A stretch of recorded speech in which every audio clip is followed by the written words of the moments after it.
It's the 40-Year-Old Boy Podcast with your friend Mike.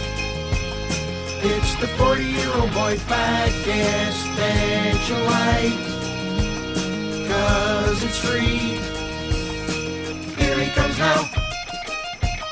He's gonna sit down. It's gonna start.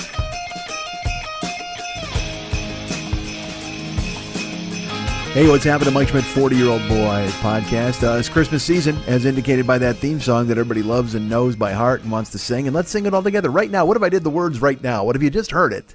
And you just heard it fade out, and yet I jumped back in and I started the whole thing over again. And that's all I did was I sang that for an hour. Would you be on board with little Linus and Lucy and Schmitty, and we were knocking that out to the dulcet tones of our friend David Hernandez? Is that what you want to do? You want to go ahead and have a sing-along with Mike? Why not have a sing-along with Mike? Now, I'll tell you what. You start. Seems a little sour, seems a little weak on your end. I got to be honest. Hi, how you doing? All right, we did a stream last week where we talked to stream. Everything's a fucking stream now. I got to stop that. Dudes, you have no fucking idea what I've done to myself. I've chained myself to the fucking gigantic vault that is Twitch. I'm a prisoner. I'm a prisoner of my own success. That's what I'm going to call myself. By the way, I use this word success as loosely as you could possibly use. You know what it is? I got 9 people who care. So that, as far as I'm concerned, in my world, that is success. That's a way to get people on board. If you go, hey, you know what? 9 people are watching you shoot people. Then you know what? That you're a success in the online world and Twitch. Streaming it permeates my very existence. It pops into my head. Everything I do, everything is a stream. Hey, you want to do that? That's a stream. No, Mike, we're getting lunch. Let's stream lunch. You want to stream lunch? Let's do that. Let's go ahead and get some fucking burritos and stream those motherfuckers right down our gullet. Can we get an audience? Look, because if you're doing things and nobody's watching, what's the point? That's what I've learned in my life so far. I mean, if I wanted to go play a video game and I wanted to go ahead and assault Indians and be a cowboy person, I could do that on my own. But what's the point if I don't have 15 people cheering me on and telling me to shoot a guy who's by a train? That's what I need. I need a constant posse. I need a constant posse of people who tell me to do bad things. That's because, look, I've got plenty of that in my head. I've got a posse in my skull that always tells me to make the wrong decision. And at 51, I fought it off as long as I possibly can. And I continue. It's a daily fight. I'm pinned to the ground. It's got me. You ever read Jim Morrison's fucking No One Here Gets Out Alive? He tells stories about his older brother. His older brother would pin him to the ground. This is totally a true story, and I'm sure I've mentioned it on here before. Jim Morrison, who, by the way, can we all agree we would all hate if we ever met the guy? Don't you think if you met fucking Jim Morrison at a party, you'd be like, oh, this fucking shitbag again. He pulls out a fucking like a flask, and then he's got a wine skin as well because he can't be without less than 2 liquors at any fucking time in his life. And then he pulls out a moleskin notebook where he's jotted a drawing of the Indian who spoke to him when he was 8. Shut the fuck up, Morrison. Nobody cares. He's literally, Morrison is the fucking idiot. He's the Stephen Bishop on the fucking stairs in Animal House with the guitar, and we're all the Belushis smashing Morrison's guitar into fucking bits. Because he's out there, he's like, have you ever been to a party and you got a couple of beers in you and you're having a little bit of fun and you go into the kitchen, there's that one guy with like 4 girls around him and you hear him say the phrase, ride the snake? Throw that motherfucker out of that party. Nobody wants to deal with that. You know who's the only person less fun than Morrison at a party? The nerdy Manzarek at the party who looks up to the Morrison. The fucking Doors, that's all they are. They're just a bad party. They're a bad college party somewhere. You got Krieger and Dunsmore off to the side with the bad hair, and then the Manzarek's the nerd who kind of idolizes Morrison and follows him around, and then he gives this fucking aura of being prophetic or interesting, and it's not real. I mean, none of those guys are interesting. Manzarek's all glasses, Krieger's all bad hair, Dunsmore, you don't know a fucking thing about him except the dumb stupid name, and then Morrison, yeah, he's got a cleft chin, good for him, and he's got a fucking pen, and he writes fucking poems, and look, did he do some good work? Yes. Everybody steps into a fucking creative hole every once in a while and generates a fucking LA Woman. It happens. Do I like LA Woman? Probably not as much as you guys do. I'm sure you all love it. Hey, wait a minute, are you turning on me? Are you trying to tell me now that you love fucking Morrison? Have I gone down the wrong path with you people? Don't go anywhere, please. No, if you met Morrison, you'd fucking hate him. Of course you would. Peasant blouse. Put a fucking shirt on, you hippie. Jesus Christ, Morrison. Stinks too. Oh my God, you know he stinks, dude. Are you kidding me? He just smells like patchouli and 4-day-old pussy juice. That's what he fucking smells like. Just fucking. And look, good for him. He climbed into some lady's vagina. And back in the 60s, nobody cared. Nobody's shaving. Nobody's getting clean. They're all doing Woodstock and surfing on each other's fucking vagina and genitals and just fucking smelling like one another. That whole, dude, Woodstock, that's just a petri dish, right? That whole fucking thing is just a big STD. I think that's where herpes was invented, was at Woodstock. Because everybody just walked around, they had a fuck train going on from tent to goddamn tent. You know why? And here's the thing. I'd be fucking everybody that moved. Even if you told me everybody at fucking Woodstock was diseased, I would absolutely stick my dick in them, because the option, the alternative, is listening to Wavy Gravy tell me shit from the stage. Fuck you, Gravy. I mean, I don't like your fucking rhyming name. I don't like your bad hairline. I don't like you coming out and giving me some fucking speech about the brown acid, because I'll tell you what, if the alternative to the brown acid is listening to Wavy Gravy tell me any shit at all about free love, give me handfuls of the brown acid. I'm eating brown acid and bad pussy just to avoid Wavy Gravy and his message of love. Get the fuck out of here with your free love goofy bullshit. You know what? There's a reason people like Richie Havens that night when he came out there with the bongos and did whatever the fuck he did. There's a reason people watched Sha Na Na at Woodstock, because it meant they didn't have to listen to fucking Wavy Gravy, because Sha Na Na gets a bad rap. Everybody's like, can you believe Sha Na Na was at Woodstock? Holy fuck, those people tolerated Bowser? Yes, they tolerated Bowser, because they were high on pussy and drugs for fucking days, and it was a fucking welcome respite from Wavy Gravy coming out and going, oh, dudes, one more thing. Fuck you, Neil from the Young Ones. Nobody wants to hear your bullshit. Jesus Christ, Wavy Gravy. Get the fuck out of here, man. It's like whenever I see Bill Graham, they talk about him, and he was like the guy, he was in charge of like promoting all the free love and Janis Joplin, and he ran the Fillmore, and man, he ran with the hippies. Bill Graham was the J. Jonah Jameson of the fucking free love movement. He was just a guy with his sleeves rolled up, and he saw a way to make a quick buck, and he stormed the fuck in, tiny mustache, brush cut, and he's like, fuck it, I can make money out of these hippies because they don't realize what the fuck is going on. He got them all high. Sure, he had all the best drugs, Bill Graham, because then when they get high and go on stage, he'd rifle their peasant pockets in the back and steal whatever coins they had. Bill Graham was a looting motherfucker. You can bet on that.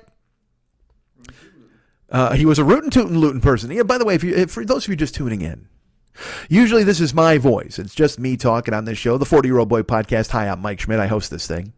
But if you can hear a voice in the background, occasionally a laugh, because apparently I'm not killing here at this show yet, but you can hear him sort of laugh sometimes. But if you hear him chiming in with something he's going to say, that's our good friend Ahmad with a 7, A7MAD. Now, I would tell you, I found out that for years and years, because I was adopting, even within adopting the 7 that goes in the name, I've Americanized it by adding an H. And look, there's nothing I like to do more than add an H to everything, right? When you think about it, I just like, I spell car CARH just because it's in there. It's a silent one. And I know what you're thinking. Well, Mike, why didn't you put it after the C? Well, because then everybody thinks I'm driving a char around town, and that's not going to fucking happen. I can't tell them the H is silent, but if it's at the end, they see it and they understand. It's like car.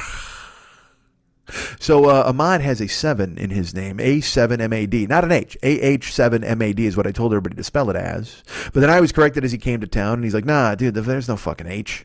Because actually, and then I found this out, even though a lot of their language involves like there's no H in the Arabic language. It's not there. It's just there's A's, there's M's, there's a 7. Don't try to tell me about the Arabic language, friend. All right, I've been there twice. I don't know who you think you are. But that's our buddy Ahmad, and he's here lurking on the podcast. And it's funny, when I started thinking, you know me, I'm always like, hey, dude, you don't have to fucking listen to this if you don't want, or I can go do it in another room, or you can go sit in another room, whatever you fucking want. But that's just weird for me and everybody involved, because the whole point is people want to listen. They're very nice. And so I've tried to tell myself not to be like that. So just seconds before I sat down to record this show, Ahmad with a 7 was over on the couch, and he had his phone out, and he was watching some professional wrestling on the television set, and he was looking on his phone, and I figured I would just sneak over here and record a podcast while he was living his life and doing whatever it is Ahmad does when he's here on my couch. And then he looked up at me and he said, hey, could I sit in on this?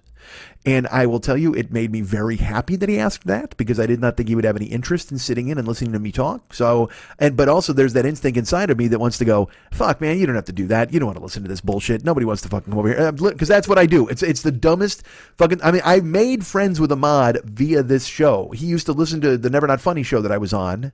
How old was that sentence? What old man said, he used to listen to the Never Not Funny. You know, it's a podcast from my past. He learned of me from that. And I just found out about something that I didn't realize, because Ahmad was having a discussion earlier this week, and he jumped into Never Not Funny sans me. Like, he was a fan of Never Not Funny before he even knew who I was. He was listening to year 3, and then he listened all the way up to year 8. And then he went, I better check into their past. They keep mentioning people. I started 9. I know this. I'm teasing. This is missing something. There's a missing element in this. Okay. That's what I thought. All right. So you started year 9. Where'd you jump in? I jumped in 9. All right, he jumped into year 9 on Never Not Funny, and then he listened to all of those, and he's like, God damn, this is a fucking great show. And then you went, I'm going to investigate its past. Yes. All right, and then he wound up stumbling into Never Not Funny year 1, in which I was in 51 of the episodes, I think. I think I was in 51. I don't know if they started to do seasons after I left or how they worked it. I know they did one very awkward episode without me, and that didn't go well for anybody involved. Just a couple of guys acting sheepish around 2 microphones, pretending that they didn't ask me to leave. Things came to kind of a bit of a head here, and Mike, unfortunately, he had to go, and he decided not to be part of this anymore. Oh yeah, I had a lot to do with that decision. And of course, I'm friends with them now. That's all water under the Never Not Funny bridge. And by the way, please do not take the Never Not Funny bridge. It was Gavin and fucking Elliot who built it, and I warn you. Actually, you know what? I apologize. Gavin built the Never Not Funny bridge with people from Pop Culture Beast, and then, huh? Oh, I keep saying Gavin. Garen, he built it. And then Elliot is the troll that he asks you riddles so you can cross the Never Not Funny bridge, which is not fun for anybody. So please, avoid the Never Not Funny bridge at all costs. So Ahmad, he tuned into that and he found me through there. And then he hopped over and he segued over to the 40-Year-Old Boy podcast, of which you're listening right now. And then he and I became friends through that. You know what I mean? He said, you want to come to Kuwait? I said, I did. And we're off and running on a friendship that will never end. But the point is, he heard me first there. And so when I say, hey man, you probably don't want to listen to this. Hey man, you don't want to sit in on this. Hey man, you couldn't be less interested in hearing this. All of those things are me projecting, because of course he wants to hear it. And of course he wants to sit in, because he found me via this sort of medium. He found me via podcasting. And so for him to sit at my side, he's my left, microphone right. No, that doesn't work out at all. Hold on. No, he's my left, microphone left. He'd be playing a Twister game if he was my left and microphone right. But to have him on board and have him sitting here and watching the show, that's, ideal for me, because when he asked, I was like, yes, that would be totally cool. And I actually said that. I did not do that thing where I tried to talk him out of sitting and listening to me. Instead, I reached out and I was like, yeah, that would be cool. Of course. Come on over here. And then we started recording the show. And here we are running downhill talking about how much Ahmad loves the Doors. He does not love the Doors. I can't imagine the Doors playing in Kuwait. I can't imagine the Doors going to the Middle East. Did the Doors ever play anywhere besides fucking Los Angeles at the Whiskey, and then New Haven, where fucking Morrison hugged a sheep and stuck his finger out and said it was his dick? Like, I think it's the only 2 shows the Doors ever played. They played the Whiskey, where they got the record contract, and then they played a show in fucking Connecticut where Morrison thrust his finger out and said it was his dick, and then he kissed a sheep on the face, and then he got beat up for making out with a chick in the bathroom stall. Those are the only 2 shows that Morrison did. The rest of the time, he's walking up and down Venice Beach, and he's getting noticed because, again, he's fucking writing in his notebook, sand, the beach, sand in my shoes. Ray will not leave me alone. That's got to be an entry on every 3rd page of Manzarek's notebook or fucking Miros's notebook. Ray will not leave me alone. Ray continues to insist that if somehow we put a 1920s pipe organ underneath my poetry, people will buy our records. And Manzarek, again, he was a fucking prophet. He saw it. Ray insists if we could have Dunsmore and Krieger, 2 guys who could not look more alike if they tried, as our fucking rhythm section. We could go ahead and have a band. And then I could show up whenever I wanted, and I could fuck Janis Joplin in the ass while she went ahead and screamed her fucking songs.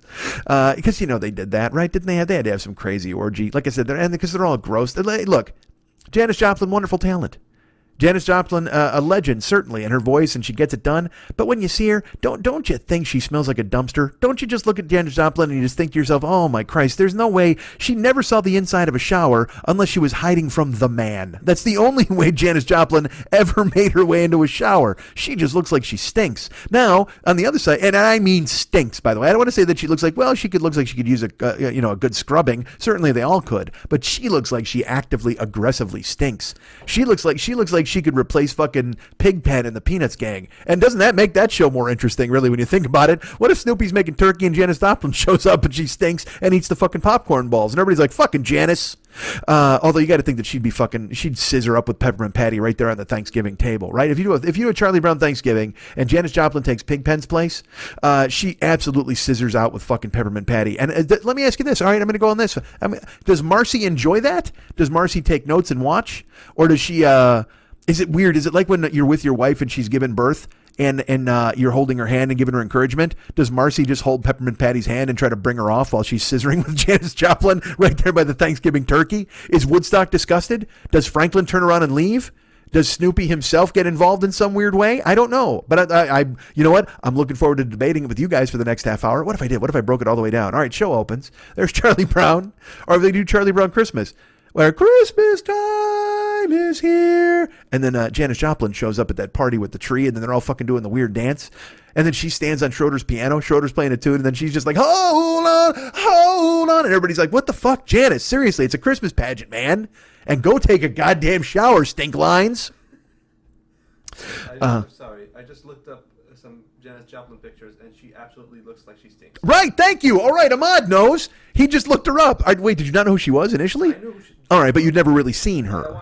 I wanted to feel like how I wanted to feel the stink. You had to have it come through your phone? Ahmad needed that stink to hit him right in the goddamn face. And I'm telling you, if you look at her, she yeah, dude, look at her. Of course.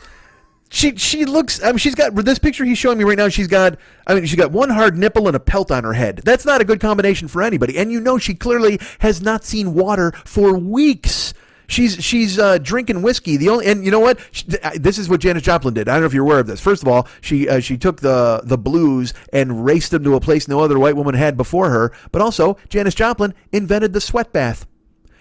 And what she did was she would get so fucking worked up and aggressive and just start sweating. And then she would use soap with her sweat to try to clean herself in some way and consider herself fucking scrubbed. No dice, Joplin. Put that soap down and turn a faucet on, for fuck's sake.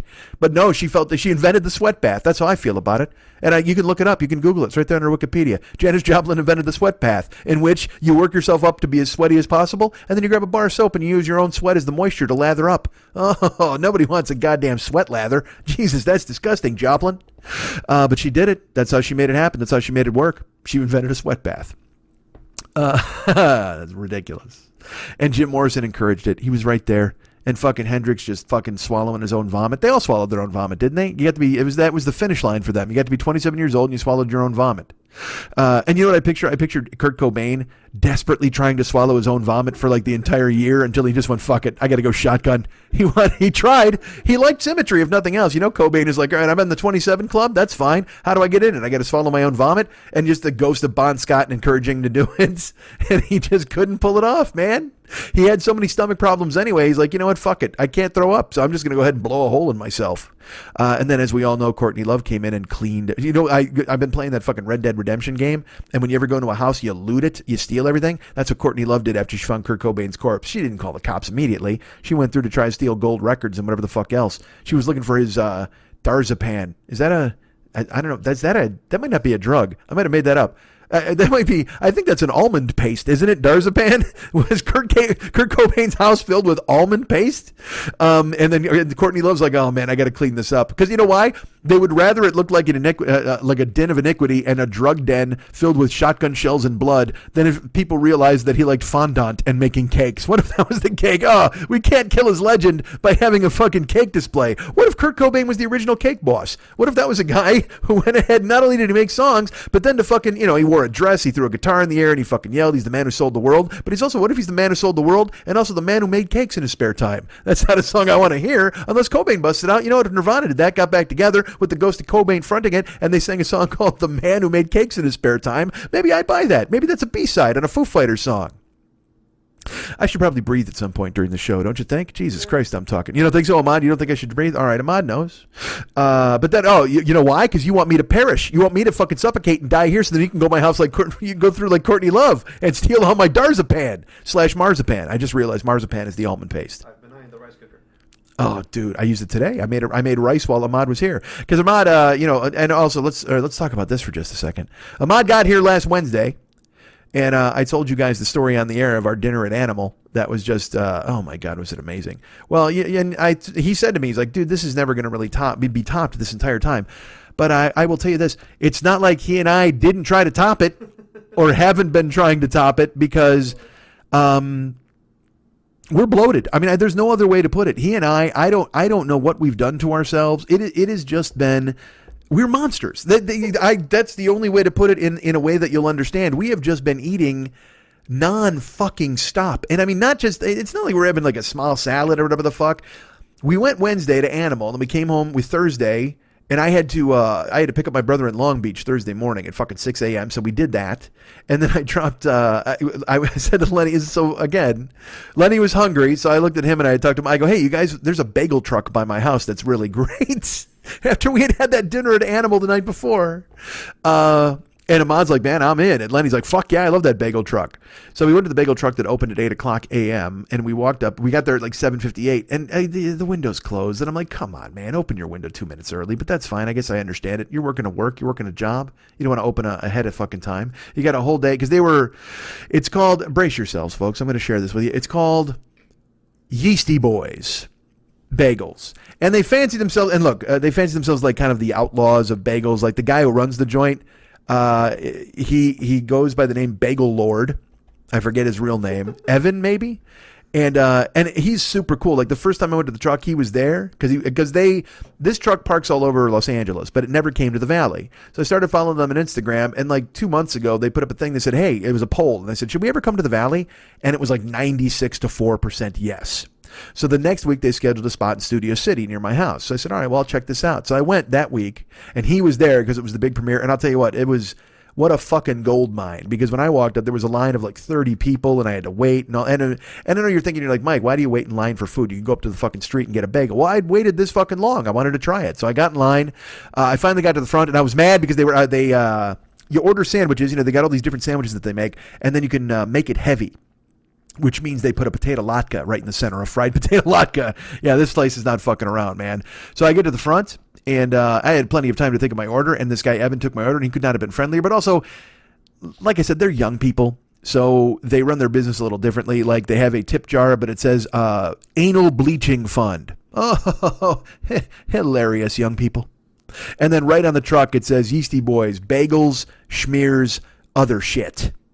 And that's on their menu, other shit. And look, man, there is no less appetizing word in the English language than shit for me. I don't know why. I just don't care for it. I don't. You don't know why? Well, I mean, of course I know why, but what I mean is it's become part of the lexicon to where it's when people are like, this is my shit, or you're on the good shit, or, that I'm all up in his shit. I can't help but think of the literal meaning of the word shit. Whenever anybody's like, oh, this is that good shit, and I'm like, even though it's become a qualifier and it means anything. It's like fuck. Fuck can mean anything. It's an adjective, a verb, a noun, whatever the fuck you want it to be. Whatever you want to fuck on me. Whatever you want to do is fine. Nobody knows what that is. Nobody knows what that is, but that's fine. Maybe they'll Google it. Google fuck on me and see if it comes up. No, don't do that, by the way. Please don't do that. Because I got to be honest with you. The way I meant it, there's gonna be a million worse things ahead of it, but that's fine. But when you use the word shit, like in a food business, like if you said, we got the good shit here, come on in and have a bowl of soup. I'm like, all I think about is it's shit soup. All I think is there's just like a gigantic fucking shit log in the middle of it. And I'm like, even when I make a joke, because you know me, I'm squeamish and weird like Pardo was, where we don't like, I don't care for fart humor. I don't care for shit humor. I don't care for butts. I mean, look, I'll eat ass. Don't kid yourself. I will bury my face right in your ass and go to work until you fucking say my name twice, maybe even 4 fucking times. But the thing is, all right, bullshit. I say twice. You know why? Because while I'm eating that ass, you won't be able to say my name. You might get it out once, but then the rest of the time you'll be making noises that sound nothing like Mike. All right, sorry, Ahmad. Brace yourself. You're a grown up. You understand, and you've been. See, maybe you don't want to sit in anymore. Maybe now you want to go watch some TV. But just the word shit. It's because there was this guy. I think I've talked about this on the show before, but this is what it conjures up images of. There was a guy, and look, if he's listening, God love him. I'm sure he has a career and he's more successful than I'll ever hope to be. His name was Bobby Gaylor, and he was a comedian, and he billed himself as. He was the Dark Prince of Comedy, I think it was, or the Dark Lord of Comedy. I don't fucking know. The Bagel Lord of Comedy. Perhaps he was the Bagel Lord of Comedy. Maybe he's the Dark Bagel of Comedy. I don't know. He was Bobby Gaylor, and he was the Dark Prince of Comedy. And if you're gonna bill yourself as the Dark Prince of Comedy, I mean, you've got to really plumb the depths for me. You've got to really mine some darkness to fucking make me go, that is the Dark Prince. I could understand if Jeselnik called himself the Dark Prince of Comedy, even though he does it in that smarmy way. And not smarmy, you know what I mean? It's just his style and who he is. Or Stanhope, you could consider, because Stanhope will actually, peel the onion and get to the fucking middle of shit. And he'll say some evil, awful stuff, but also he makes you think, and Stanhope crushes it out of the park a lot of the time. But Bobby Gaylor, he would call himself the Dark Prince of Comedy or the Dark Lord, whatever the fuck he was. And then he would talk about how sometimes your shit floats and sometimes it sinks to the bottom. And he would do, this huge chunk on shit and like corn-filled shit and peanut shit and why it doesn't look different, and why when it goes in it's one way and how come the peanuts. And I'm like, dude, it's like you might as well say that an 8-year-old is the Dark Prince of Comedy, because that's the shit that he would talk about. See, the shit that he would talk about. See, I use it as a qualifier too. But if you use it literally, so whenever I see it written, whenever I see just those letters even, see them written, I just can't help but think about the fact that shit is what shit is. And so when you say, Beagles, what if they sold Beagles? Yeasty Boys Beagles?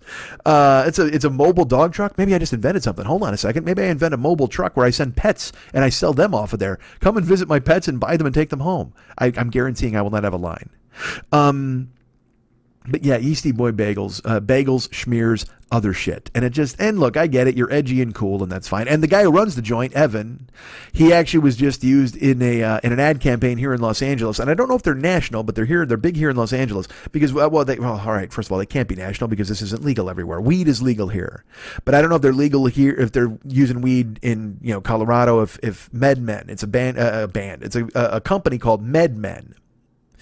And once weed got legal here, all of a sudden, like, it's almost like they wanted to position themselves as, I'm going to say, the target of weed, okay? Because they use the same red and white color scheme, red background, words, MedMen, and white, and brightly lit storefront. Because a lot of these places are like, man, let's get dank with the dank and come over and, you just sneak in through 3 alleys. You got to have a password. Yeah, but this shit is legal now. It doesn't matter, man. Adds to the bonus of you feeling like you're doing something wrong. I guess. I don't know.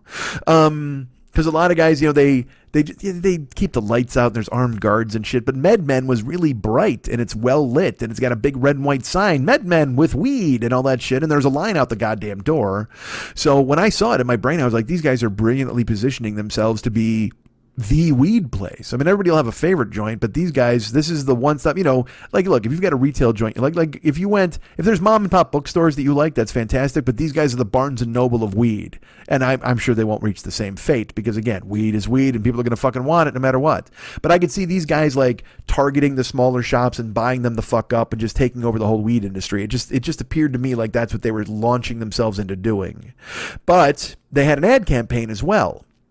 Whereas other, weed places like put a sticker on a stop sign. Yeah, man, stop in and see us. The Bottomless Bowl or whatever the fuck. Well, which, by the way, that's another place you'll find shit is in the Bottomless Bowl. It's nasty. Don't kid yourself. Bobby Gaylor will tell you all about it.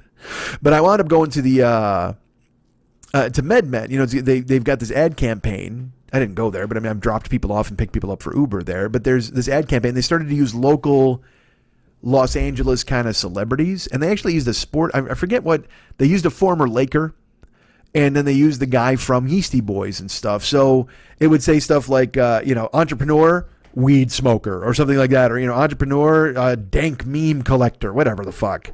So Evan he got a lot of run for that. Like he was on billboards in the fucking city because MedMen reached out. And so that tied into the bagel thing and whatever. When I met him, he couldn't have been more cool. But again, they're very young. That's how they hip themselves. They're like, hey, we're the hip and edgy bagel shop, I guess. So me and Ahmad and Lenny, we pull up and we get in line and we go up to the front and, I asked Ahmad what he wanted. He ordered his food. Lenny got his food. And I got to the front and I got to be honest, man. Like I said, they position themselves as young and edgy. I get to the window, and you know who doesn't care so much for young and edgy? Your friend Mike Schmidt. That's who doesn't care so much for it. You know who doesn't care for indifferent clerk asking all the wrong questions and mocking you for asking for something? That's going to be me, Mike Schmidt. That's a strong word. Yeah, mocking, as far as I'm concerned.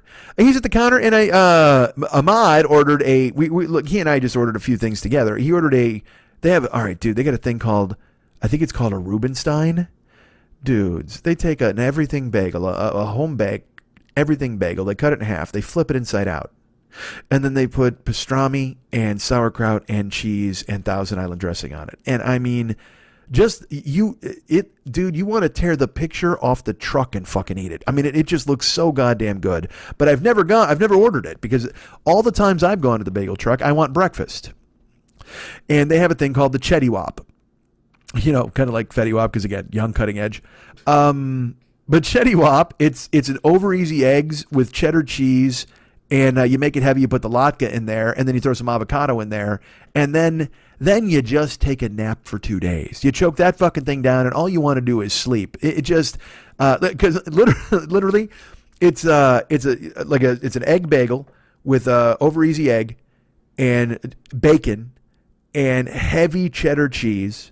And then you go and make it heavy with the latke in the middle. And then it comes with a side of Z's, because they just sprinkle it all over it, and you eat it and you drift off to a dreamland, man, because it is just this fist-sized ball of carbs and pork and protein, and you just want to fucking curl up and die and sleep forever. So I got one of those, and then Ahmad got the Rubenstein, and and it said it had sauerkraut. And Ahmad and I are not sauerkraut people.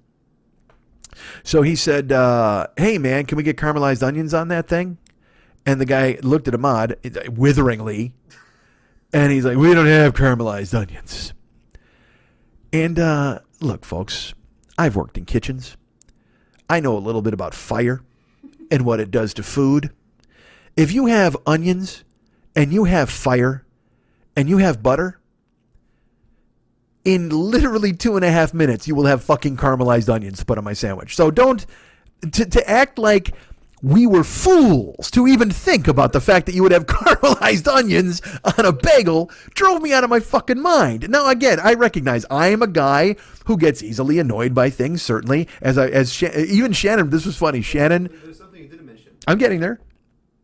About the tuna? No, about the fact that they used to have something that had caramelized onions on them. Oh, yeah. They've had special sandwiches before with caramelized onions on them before. So guess what? I know they didn't lose the fucking recipe. Make me some caramelized onions, you fuck. But this guy was new. He just, you know who he looked like? He kind of looked like a bagel making Ed Sheeran. Like I just didn't like him. He looked, he also, you know who else he looked like? Who the fuck? Chuck Klosterman. You know who that fucking guy is? Just like a nerd who's got a fucking scientific equation in his back fucking pocket. And when he's not helping you with bagels, he's going to go ahead and read like fucking Hitchhiker's Guide to the Galaxy or whatever. And he's probably got a moleskin notebook he jots in because he's a fake Morrison. I mean, I just did not care for him at all, man.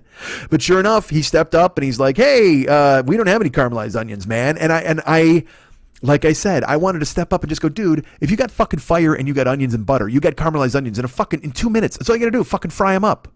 And I understand you guys are like, well, as a chef, I don't care for special requests. It's fucking caramelized onions. It's not a special request.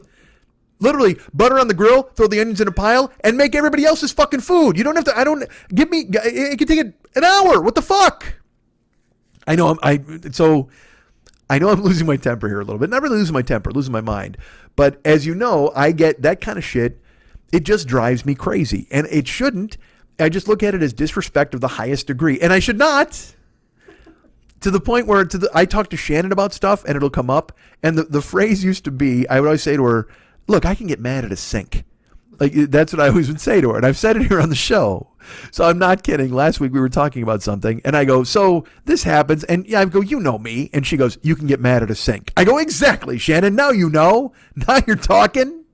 I picture her just going home and jotting that in my file. He can get mad at a sink. Or like if you ever play a video game and they give you a guy's mugshot and it tells you like his special traits. My number one trait, he can get mad at a sink. I'm like, yeah, you know what? I'll wear that. That's fine. I got no problem with that because I'm telling you flat out that's who I am, man. So he shined us on the caramelized onions and it was like, dude. And by the way, I should also say this. Lenny and Ahmad, they don't pick up on any of this at all. They love the guy. They're taking photos with him. He's a fake Ed Sheeran, and they love the photos. They're taking a photo out. They're like, this is my favorite guy who makes bagels. I love him. And I'm like, guys, how do you turn on me like this? Now, I haven't even ordered yet. So Ahmad gets his Rubenstein, and I get to the front of the counter, and I'm like, hey, man, I need a Chetty Wap heavy. And he's like, all right. And then they had a tuna salad bagel. Oh, and actually, Ahmad ordered the tuna salad, too. And the guy's like, hey. And so Ahmad's like, it was a special that week. On Instagram, I follow them. They had photos every single day. What up, degenerate dirt bags? Here's your fucking tuna salad. Yeah, eat it with other shit. And I'm like, well, doesn't that sound appetizing? I can't wait to bury my face in your shit-strewn tuna bagel. So I said to Ahmad, I go, the tuna actually sounds pretty good, so let's get that. So Ahmad says to the dude, hey, can we get the tuna? And the guy looks at Ahmad and he's like, we don't sell tuna. And Ahmad looks at me and I go, no, dude, it's a special this week. You have a tuna salad special. I follow you on Instagram. You put up photos of it all week. And fucking Ed Sheeran looks at the bagel chef and she says, what's up? And he goes, do we have, and also I should say this, not in a way where he was like inquiring as a way to be happy or helpful to us in any way. It wasn't like, hey chef, do we have tuna? Hey, you know what? This is weird. This guy's asking for tuna. Or hey, is there any tuna on board? Maybe replaying it with your personal biases. Instead, he turns around and he looks at her and he's just like, oh my God, do we have fucking tuna? And which is, again, clearly that's what I may have heard it that way. He might not have said fucking. I don't know, but he did. He looked at her in this almost like, get a load of these idiots. Do we have any tuna on board? And she looked and to her credit, the chef steps up and looks at this dude and she's like, yeah, we have a tuna special. It's fine. We have a tuna special. And so he goes, all right, yeah, I guess we got it. And so I lean up and I go, can we get lettuce and tomato on it as well? Because it was just the tuna salad with cheese and avocado. And I said, can we get lettuce and tomato on it as well? And onion. I wanted lettuce, tomato, and onion on it. And the chef looks at us and she goes, yeah, I guess so. Like if you want that. Completely dismissing us in some weird way. Like. Let me say something. Go ahead. The special on the Instagram mentions lettuce and tomatoes and onions in the recipe. It says it right on there. So I just wanted to make sure they were making the special. They weren't going to give me just some fucking, dough disc with a fucking spoonful of tuna on it. Make me the fucking sandwich. Treat me special. Love me, goddammit. Love me. Make me the bagel with love. I want a tuna sandwich with lettuce, tomato, onion, and love. That's what I want on the tuna. That's it. But when she looked at it, she's just like, I guess if that's how you want it. Again, it was just this withering reply. Like, and again, I should go ahead and say this. We're the third customers of the day. If you're this upset already this early in the day, if you're this mad, if you don't want to field questions at all this early in the fucking day, you got a long afternoon ahead of you here in front of Alfred Coffee in Studio fucking City, man. Because I guarantee one other person's going to have a question. You can't be the bagel Nazi. You can't sit there and stare at us and when we ask questions and treat us like the soup Nazi would, because the very food you're serving is inherently against you using Nazi in any way, shape, or form. You can't be the bagel Nazi. It doesn't work that way. There's no such thing. Jewish food, you got to fucking back off and be nice and polite. You can't have any Nazi traits whatsoever. Or the bagels themselves were a rebel. If you want that, yeah, I guess so. And also, I didn't ask for fucking gold leaf. I asked for tomato, lettuce, and onion. You can get that at any sandwich in the fucking country. And she acted like, I guess so, if that's what you want, weirdo. How dare you want vegetables on your tuna sandwich? Just the arrogance, folks, of the people at the Yeasty Boys Bagels truck. Now, by the way, I love it, and I'll go back. I will certainly go back because, holy God, was it delicious. Because then we get the food and we get home, and I actually had to go ahead and post the show. I believe it was because it was late Wednesday, early Thursday, and that's why. And I know you're thinking to yourselves, oh, Mike, you said that you were running behind schedule. Well, I was because I had to stop and get bagels for my my Al Capone? That sounds ridiculous. Yeah, I got to stop and get the boys some bagels. Why? I keep them happy, see? That's, by the way, that's not Al Capone. He didn't talk like that whatsoever. He did not. He was from Chicago. So he was like, I got to get these guys some bagels. Hey, I don't know who that person is. And Popeye just showed up. Gosh, I got to get bagels for my boys. Wimpy. All right, so. And by the way, Wimpy, that jagoff, I got him a bagel last week that he would gladly pay me for today. What a dick. Or no, he would gladly pay me Tuesday for a hamburger today. He will so it's Tuesday. Oh, he's got to fucking pay me, that dick. God damn it, Wimpy owes me for a bagel. So we waited, and they made our food, and we took it home. And then we get into the car, and I bitch about the guy. All right, I didn't even wait to get in the car. I'm bitching on the sidewalk, and both Lenny and Ahmad are like, yeah, you're probably taking this a little too seriously. I'm like, I'm not. I'm clearly not. This guy's a dick, man. I mean, he was treating us like shit, and I mean, I know you don't do that if you're making they're making your food. You don't make fun of them. And I was being very quiet about it because I didn't want to fight the bagel guy. It wasn't that thing. I just felt. And granted, I hadn't had much sleep. Maybe I was feeling a little disrespected because there wasn't much sleep in my past. But still, man, if you're working with the public and you're a retail guy, but I get it. You're the Ed DeBevics. You're going to cut off a guy's necktie. You're going to be a shithead and go, nice choice on the crab soup, you fucking jerk. Or whatever the fuck those restaurants do. Which again, I don't get at all. Those they're like, ha, it's hilarious. You go there and the waiter, he punches you in the ear and makes you loopy. It's totally fun. They bring you a side of ham and they drop it in your fucking lap right on your balls, and so you get racked. It's fucking hilarious. No, bullshit. Bring me my food and be polite. I don't want to go to a fucking restaurant when people are mean to me. It's the dumbest fucking thing I ever heard. I don't understand this trend of like, hey man, let's go pay to get fucking shit on. Won't that be hilarious? There's now these roasts, like, you know, I've talked about this before, where they do the Comedy Central roast, which is fine. You want to do a roast, everybody's mean. And look, I would love a crack at writing for one of these roasts, because Jesus fuck, would I be? I think I'd be great at it. Because look, I can get mad at a sink. Roast a sink. That's what I'll tell you. Roast a goddamn sink and hire me, and I will fucking take that sink out at the goddamn lug nuts. Are there lug nuts on a sink? I have no idea if there are. I'll take that thing out right at the drain, man. But I will get pissed, and I can write roast stuff. But the thing is, they've now made roasts for regular people. Like, there's a thing in LA called Roast Battle, and I think it became a television show, and Jeff Ross was involved, and they're like, here's this unknown comedian from the Comedy Store and this unknown comedian from the Comedy Store. We'll put them in a cage together. Let's watch what happens.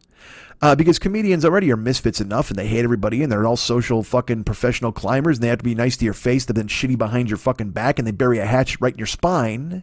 But now we're doing it under the guise of a show, under the rubric of, we're all having fun, let's roast each other. Man, stand-up comedy's hard enough. We don't have to roast each other, all right? If you want me to write mean things about fucking Pee Wee Herman or whatever the fuck, I can do that. You pay me. But if you want me to write mean things about Carl Wilson, who's been doing stand-up for 3 years, that's fucking just terrible. That's bad for me. That's bad for Carl Wilson. It's bad for the audience, because Carl Wilson gets ground into fucking fine Carl Wilson dust. Nobody wants to watch that.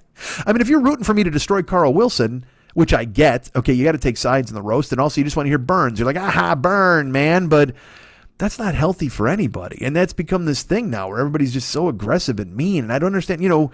And look, I understand mean comedy, and I can be angry and I can be upset, but when you turn it on each other, it's just like a fucking bag of rats. You know what I mean? You're just throwing them all in and tying it up and see who survives. That's just fucking mean. We're all trying to make our way in comedy. We're all trying to get the same spots. We're all working the same clubs or rooms, at least when I was doing it.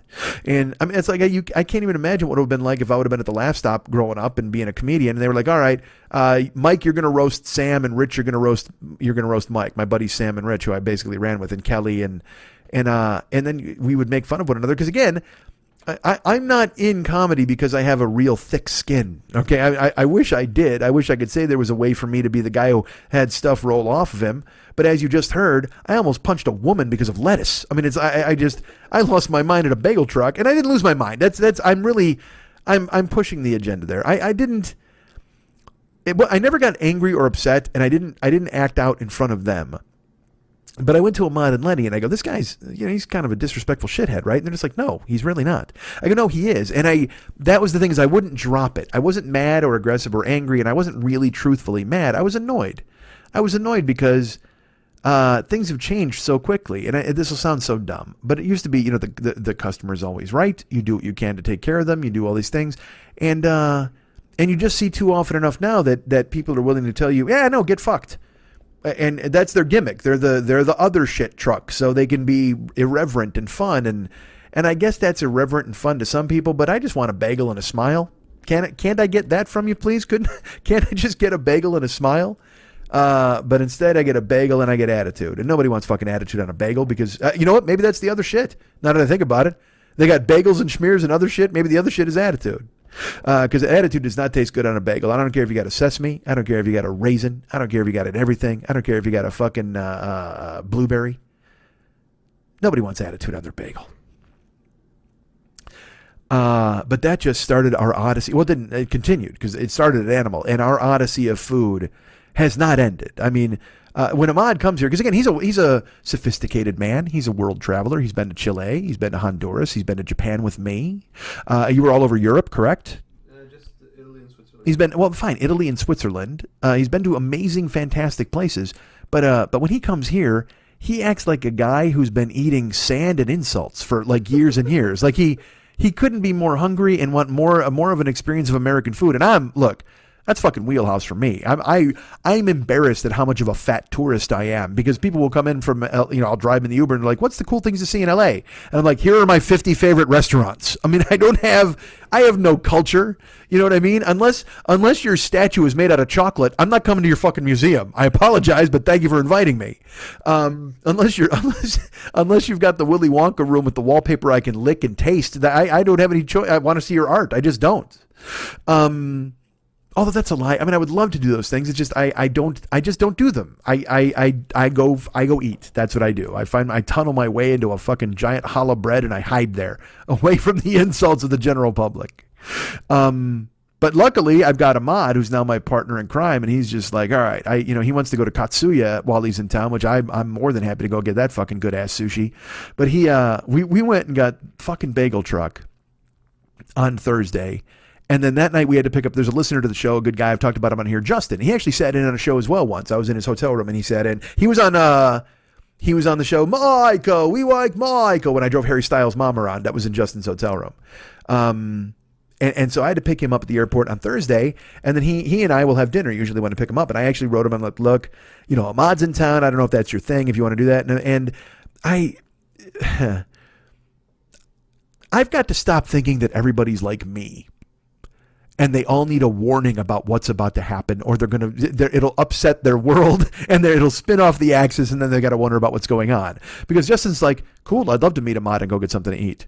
And then my next instinct is to go, look, just because Ahmad is in town visiting me doesn't mean we have to go to dinner together. If you don't want to do something like that, that's totally fine, and I can arrange to just pick you up. And I don't know why I'm much better at it. I'm much better, as indicated today by when Ahmad said, hey, can I sit in on the podcast? I said, yeah. Let me see this. Okay. I hate unsuspecting guests. Okay. All right. So I'm not wrong either. Yes. All right. Good. So what I mean is, I know Justin and I know he's super cool. So picking him up at the airport and then is one thing, but then dinner is a thing that he and I go to. And I wanted to make sure he knew that I wasn't going to force him to be friends with you and get together and all that stuff. My point more is we can both not like unsuspecting guest or whatever the fuck, or unexpected guest. But at the same time, what happens is when the person I'm talking to tells me they're very happy to meet unexpected guest and excited, I then go into phase 2 of talking them into why they don't want unexpected guest and why I'm a dick for forcing them to meet unexpected guest. That's where the problem lies. If I could just go surface and I could take people at their word, and if I say, hey man, you know what, my buddy's in town, so I totally get if you don't want to do dinner, but he'll probably be there when I pick you up at the airport. And he says, no, that's fucking cool, we could go to dinner. That should be the end of it. As case in point, like I said, when you did the podcast today, you were like, hey, can I sit in on this? And instead of talking you out of it or telling you, I know you don't want to do that, instead I went, yeah, that'd be pretty cool, man. Come on over and sit down. Because that's what I genuinely wanted. And I genuinely wanted you to go to dinner with me and Justin. But at the same time, I didn't want Justin to think that I was forcing him to take 3 guys and we would go to dinner and I don't know what people have planned. And also, Justin and I are friends, as well, of course you and I are friends, but also listeners are friends. And it's, I don't want listeners to think I'm taking liberties, and also because people are very nice and sometimes they only get to see me once every 4 months or 5 months and they want to hang out with me. So then if I say, hey man, there's 3 other people coming, it was always weird when I did live shows, you know what I mean? I'd be like, hey, people try to claim me for the night. And I'm like, that's fucking cool. We'll definitely hang out. But then 5 or 6 other people are like, where are we going? What are we doing? And then I have to go, let's all go here. And then we got to get a minivan, which is fine. I don't mind because I love hanging out with people and meeting people. But at the same time, I don't want people ever to think that I'm forcing them into a situation. So then that gets weird on the road too, where like it'll be 5 people and I'll go, well, we can all go out, or I apologize if we don't have to, you guys don't have to go meet. And then everybody's like, what the fuck? We want to see you and have a party. Let's go, man. But I there's that little fucking thing that lives inside me that thinks I got to talk everybody out of liking me or hanging out with me or liking the things I like or wanting the things I want. And I don't know why it's there, and I'm trying to exercise it every week, but still there sometimes. So we went to pick up Justin. Like I said, we had bagels in the daytime, and then I went to pick up Justin, grabbed him from Burbank. We went down to where he stays, and we went to there's a restaurant that he enjoys. He and I have been to it a couple of times. I think I've talked about it on here. It's a restaurant called Prospect Gourmand. And dudes, it's just this you know what it is? It's just this, I don't want to even say mom and pop. It's husband and wife. It's a husband and wife joint, because there are plenty of restaurants in Los Angeles that are mini chains. They make tacos, there's deli food, there's all these different places. But this is a husband and wife team. The husband's the chef, the wife is front of the house. And they just make fantastic food. in a friendly atmosphere. Like, it's one of those things where you show up at some places and they want to bang you in and out the door. I mean, we just come in, we sat down, we were there almost 3 hours. We ordered food. She kept coming over and she was very gracious to me because I couldn't decide what I was going to eat. Justin, every time I go with Justin, this is totally true. I try to defer to be a nice person and I want to let Justin order first. So they'll come over, we'll ponder dinner, we'll do whatever the fuck we're going to do. Last time he was in town, there was a chicken dish, like a roast chicken. I'm like, I can't pull the trigger on roast chicken. And also because you don't order roast chicken in a nice restaurant. You can get roast chicken anywhere. But then he got it. It looked amazing. I mean, it was just a fucking delicious looking dish. And I was like, God damn it, I should have gotten that roast chicken. And I was jealous. I will not lie. I was jealous of Justin's entree. So this time we came around and I was like, all right, well, I'm going to let him order. And she read the specials. There was a special that was like duck breast with homemade tortillas and this kind of a chutney. It sounded amazing. I was like, well, that sounds really good. Maybe I'll consider that. And then on the menu, we were looking at different things, and there was a fucking Berkshire pork chop. And it said it was like almost like a tomahawk pork chop. And I said, well, that looks really fucking good. So in my head, I'm like, all right, well, I'm probably gonna get the pork chop, but I really think the idea of that duck sounds good too. So she came over, and first we ordered appetizers. We ordered these. Justin always gets Brussels sprouts, so we ordered those, and then I ordered some shrimp and grits, which I know you're thinking is probably not an appetizer. But it was in the appetizer section, so I'm like, fuck it, let's get shrimp and grits. So we ordered that, and then we all three got duck pasole soup. So we all got cups of duck pasole soup. We wound up getting the shrimp and grits, and this is before we even got our meal. So then she kept coming over, she's like, is everybody ready to order? And I'm like, all right, guys, go ahead. And Ahmad's like, you know what, I'm going to get the duck breast dish that you mentioned, the special. It sounded amazing. And in my head, I'm like, God damn it. But then in my head, I'm like, oh, well, that's pretty cool. Maybe I can get a taste of Ahmad's duck. But then at the same time, I'm also like, these people are guests in this land, and nobody wants to share food. And I know how Kuwaiti custom is about putting my fork in the middle of his goddamn pasole. That's fucked.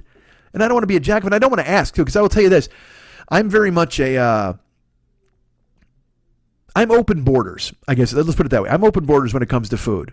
I'm not going to guard my plate. If you want to stick a fork into my pile of noodles or something, let's do it, man. Everything I order is for the table. I totally get it if it's your entree, and I would never dive in without asking or unless you offered. But if it's just me and friends or whatever, anybody I'm dating, I just consider everything fair game. Fries are for the table. Pancakes are for the table. You want part of my eggs? All of that. For me, food is love, food is camaraderie, food is everybody, let's share everything and taste it so we can all make that eye contact and go, holy fuck. That's why I love the prefix at animal. Both fucking Ahmad and I got the same dishes, so that when you bite the same dish, you can look at each other and just go, yeah, we are right now experiencing the very same emotion at the right instant that we should, and this is fucking delicious. So at Prospect Gourmand, I can tell you that an Ahmad is also that he kind of has an open border policy regarding his food. He doesn't mind so much. You know who doesn't have an open border policy regarding their food? That would be our friend Justin, who's in from Arizona and enjoys buying food that he himself wants to eat. What a shock, right? Who the fuck does he think he is, going to a restaurant, ordering an entree for himself, and thinking he can eat the whole goddamn thing? What a jag-off, man. And sure enough, Ahmad orders the duck, and he says, what are you again? I go ahead, man, order. And he goes, I'm going to get that pork chop. And I know I can probably have a bite of the duck, but I will tell you this. I know instantly I'm getting absolutely none of the pork chop. I mean, none, because that's his deal, man. It's his food, and he doesn't work it that way.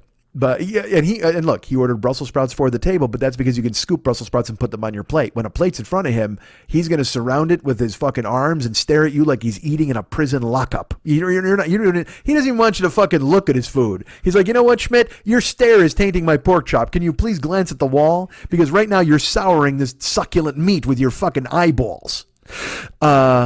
So then he orders the pork chop, and Ahmad gets the fucking duck with all the tortillas and shit, and I'm stuck. I don't know what the fuck to get. And the woman was very gracious and very lovely, and she's like, well, what did you want? And I said, I wanted the pork chop. She goes, well, get the pork chop. I go, no, you can't do that. It's weird symmetry.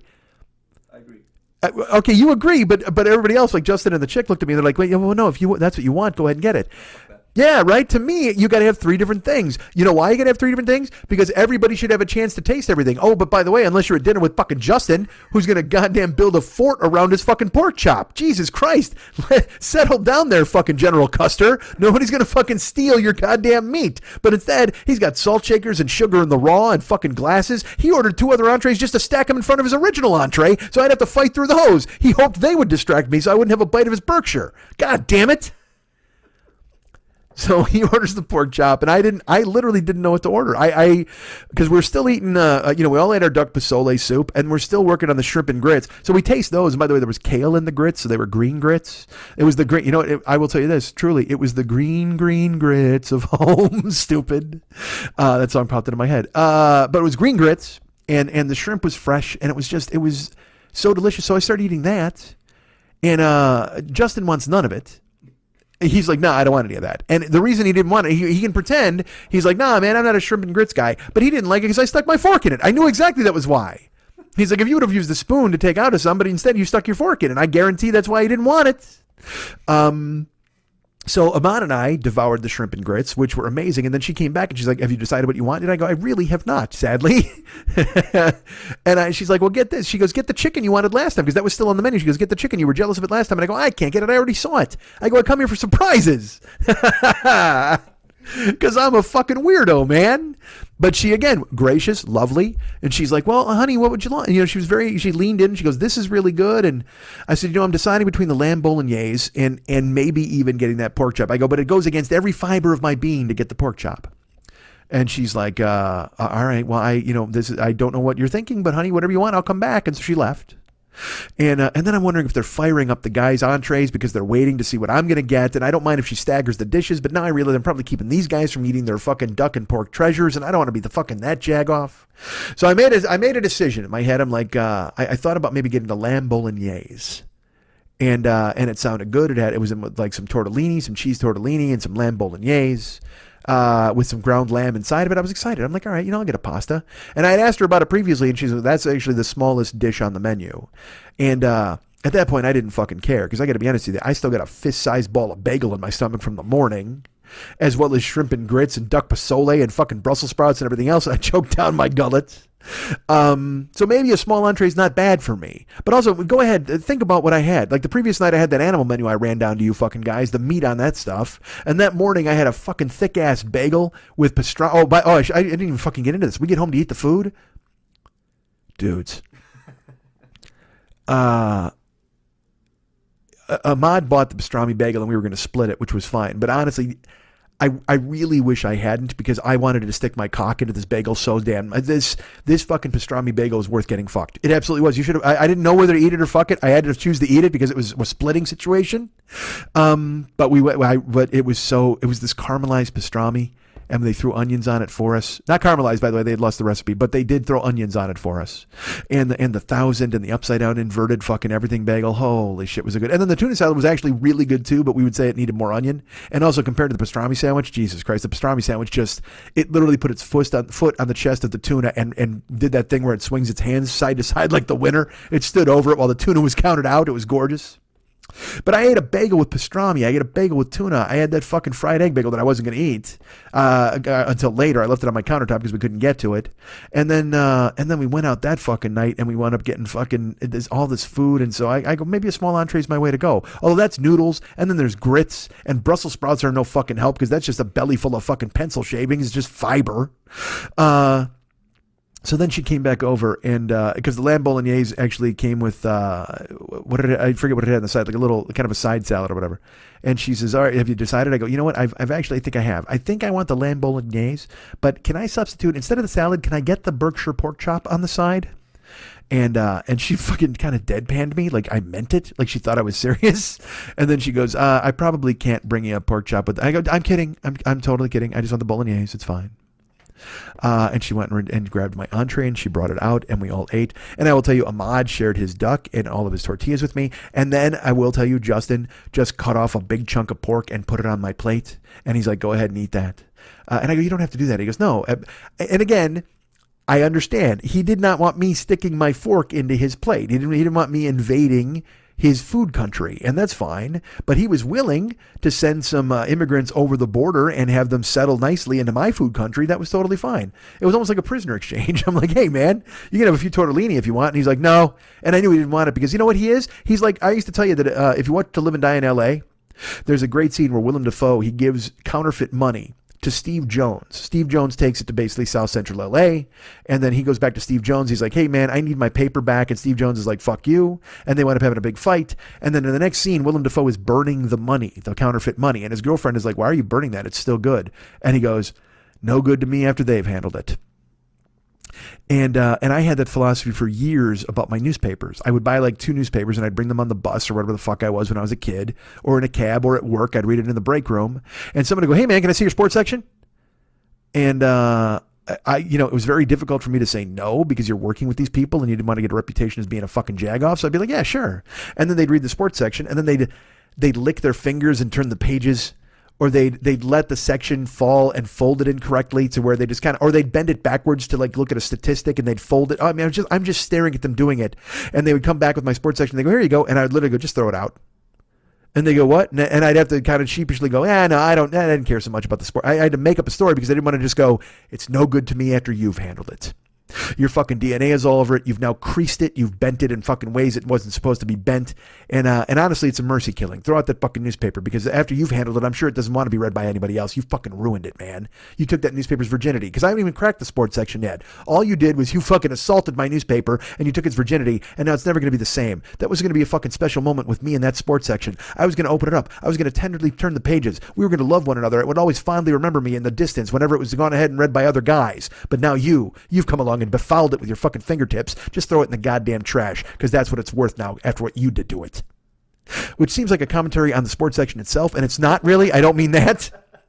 I just mean that it's a commentary on what that guy did to it and how I don't want to be involved. All right, so that got a little deep there for a second. All right, so here's the thing: we're there, we're eating the food, and then he gives me a hunk of pork, and we knock that back, and we hang out there till like fucking 10:30, 11, and then that night we go over to poker. I take Ahmad over, and he meets all my poker buddies like Chip and fucking Bill Martin and stuff. Siegel wasn't there. Pat Francis was there, but he was wiped out from sickness. He had taken some medicine. He was actually sleeping on the couch. But then he woke up in time to meet Ahmad. That was great. But then we get there, and I will tell you this: we walked into the poker game, and I went immediately into the kitchen. Because we ate that food, and I'm never eating again, man. I'm dead. Animal crushed me, and then the fucking bagel this morning, and then this. And then sure enough, I walked into the kitchen because there's pizza and cookies and all sorts of bullshit at the poker game. And I walked in and I started looking around, and Ahmad goes, "You're not eating. You're not eating."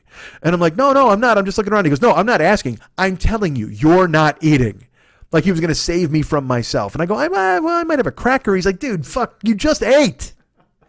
And I'm like, And the pizza was all cold, so I couldn't have that anyway. And I wasn't really hungry, but it's at that mindless crackers and cookies and shit that you shove in your face, man. That's all it was. So we hung out for poker just for like an hour. We wound up splitting, heading home, and I dropped him off at his hotel. And then the next day I had to get up super early because we had to take Lenny to LAX. And I took Lenny to LAX, and on the way back, I was like, hey, man, you want a breakfast burrito? And Ahmad is like, yes. Because I told him about this place called Corner Cottage in Burbank. So we went over there, and I told him there's going to be a line. And sure enough, we got there. They stopped selling at 11. We got there about 10:20, 10:25. And we were number 16, and when we walked in, they were on number 84. So we had to sit there and wait while they made fucking 32 burritos ahead of us. But then it came out. But again, here's the thing. Ahmad, I'm not used to eating like a normal person. Ahmad eats like a normal person. Now, granted, he's eating like a fucking normal person on Fast Forward this week. But he eats 3 meals a day. He eats like a normal guy. I don't do that. I fucking sit around and do nothing. I might eat chips and fucking candy, which I'm trying to fucking stop doing, and then I eat one big meal. That's the way I gained all my fucking weight in the past, and that's doing the same thing to me now. You would think that I would fucking learn, and I am. I'm in the middle of learning. But with Ahmad here, man, like I said, we get bagels in the morning. We go to fucking Prospect Gourmand and we eat there. The next day we get breakfast burritos in the daytime. And I'll tell you this, we get in the fucking car and Ahmad's like, hey man, I'm going to open this burrito now. Like, do you care? And I'm like, no, go ahead, fucking wolf it. And he wolfed that, and then I wolfed my burrito. That was Friday. I don't even remember what the fuck, what did we do Friday? Did we go to the movie? Cuban place. Oh,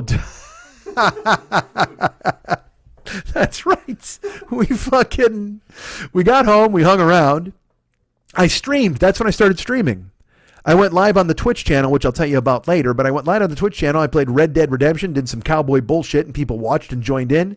People like Liana and Sal and his stepson, which is Jill's son, and Jason Kaufman was there, and I've had Tanya come by. All these cool ass people have been coming in and participating. Ruben showed up virtually every time. It's great. I mean, all the people who are coming into the Twitch channel are fucking cool, and you can subscribe to that. I'll tell you all about that later.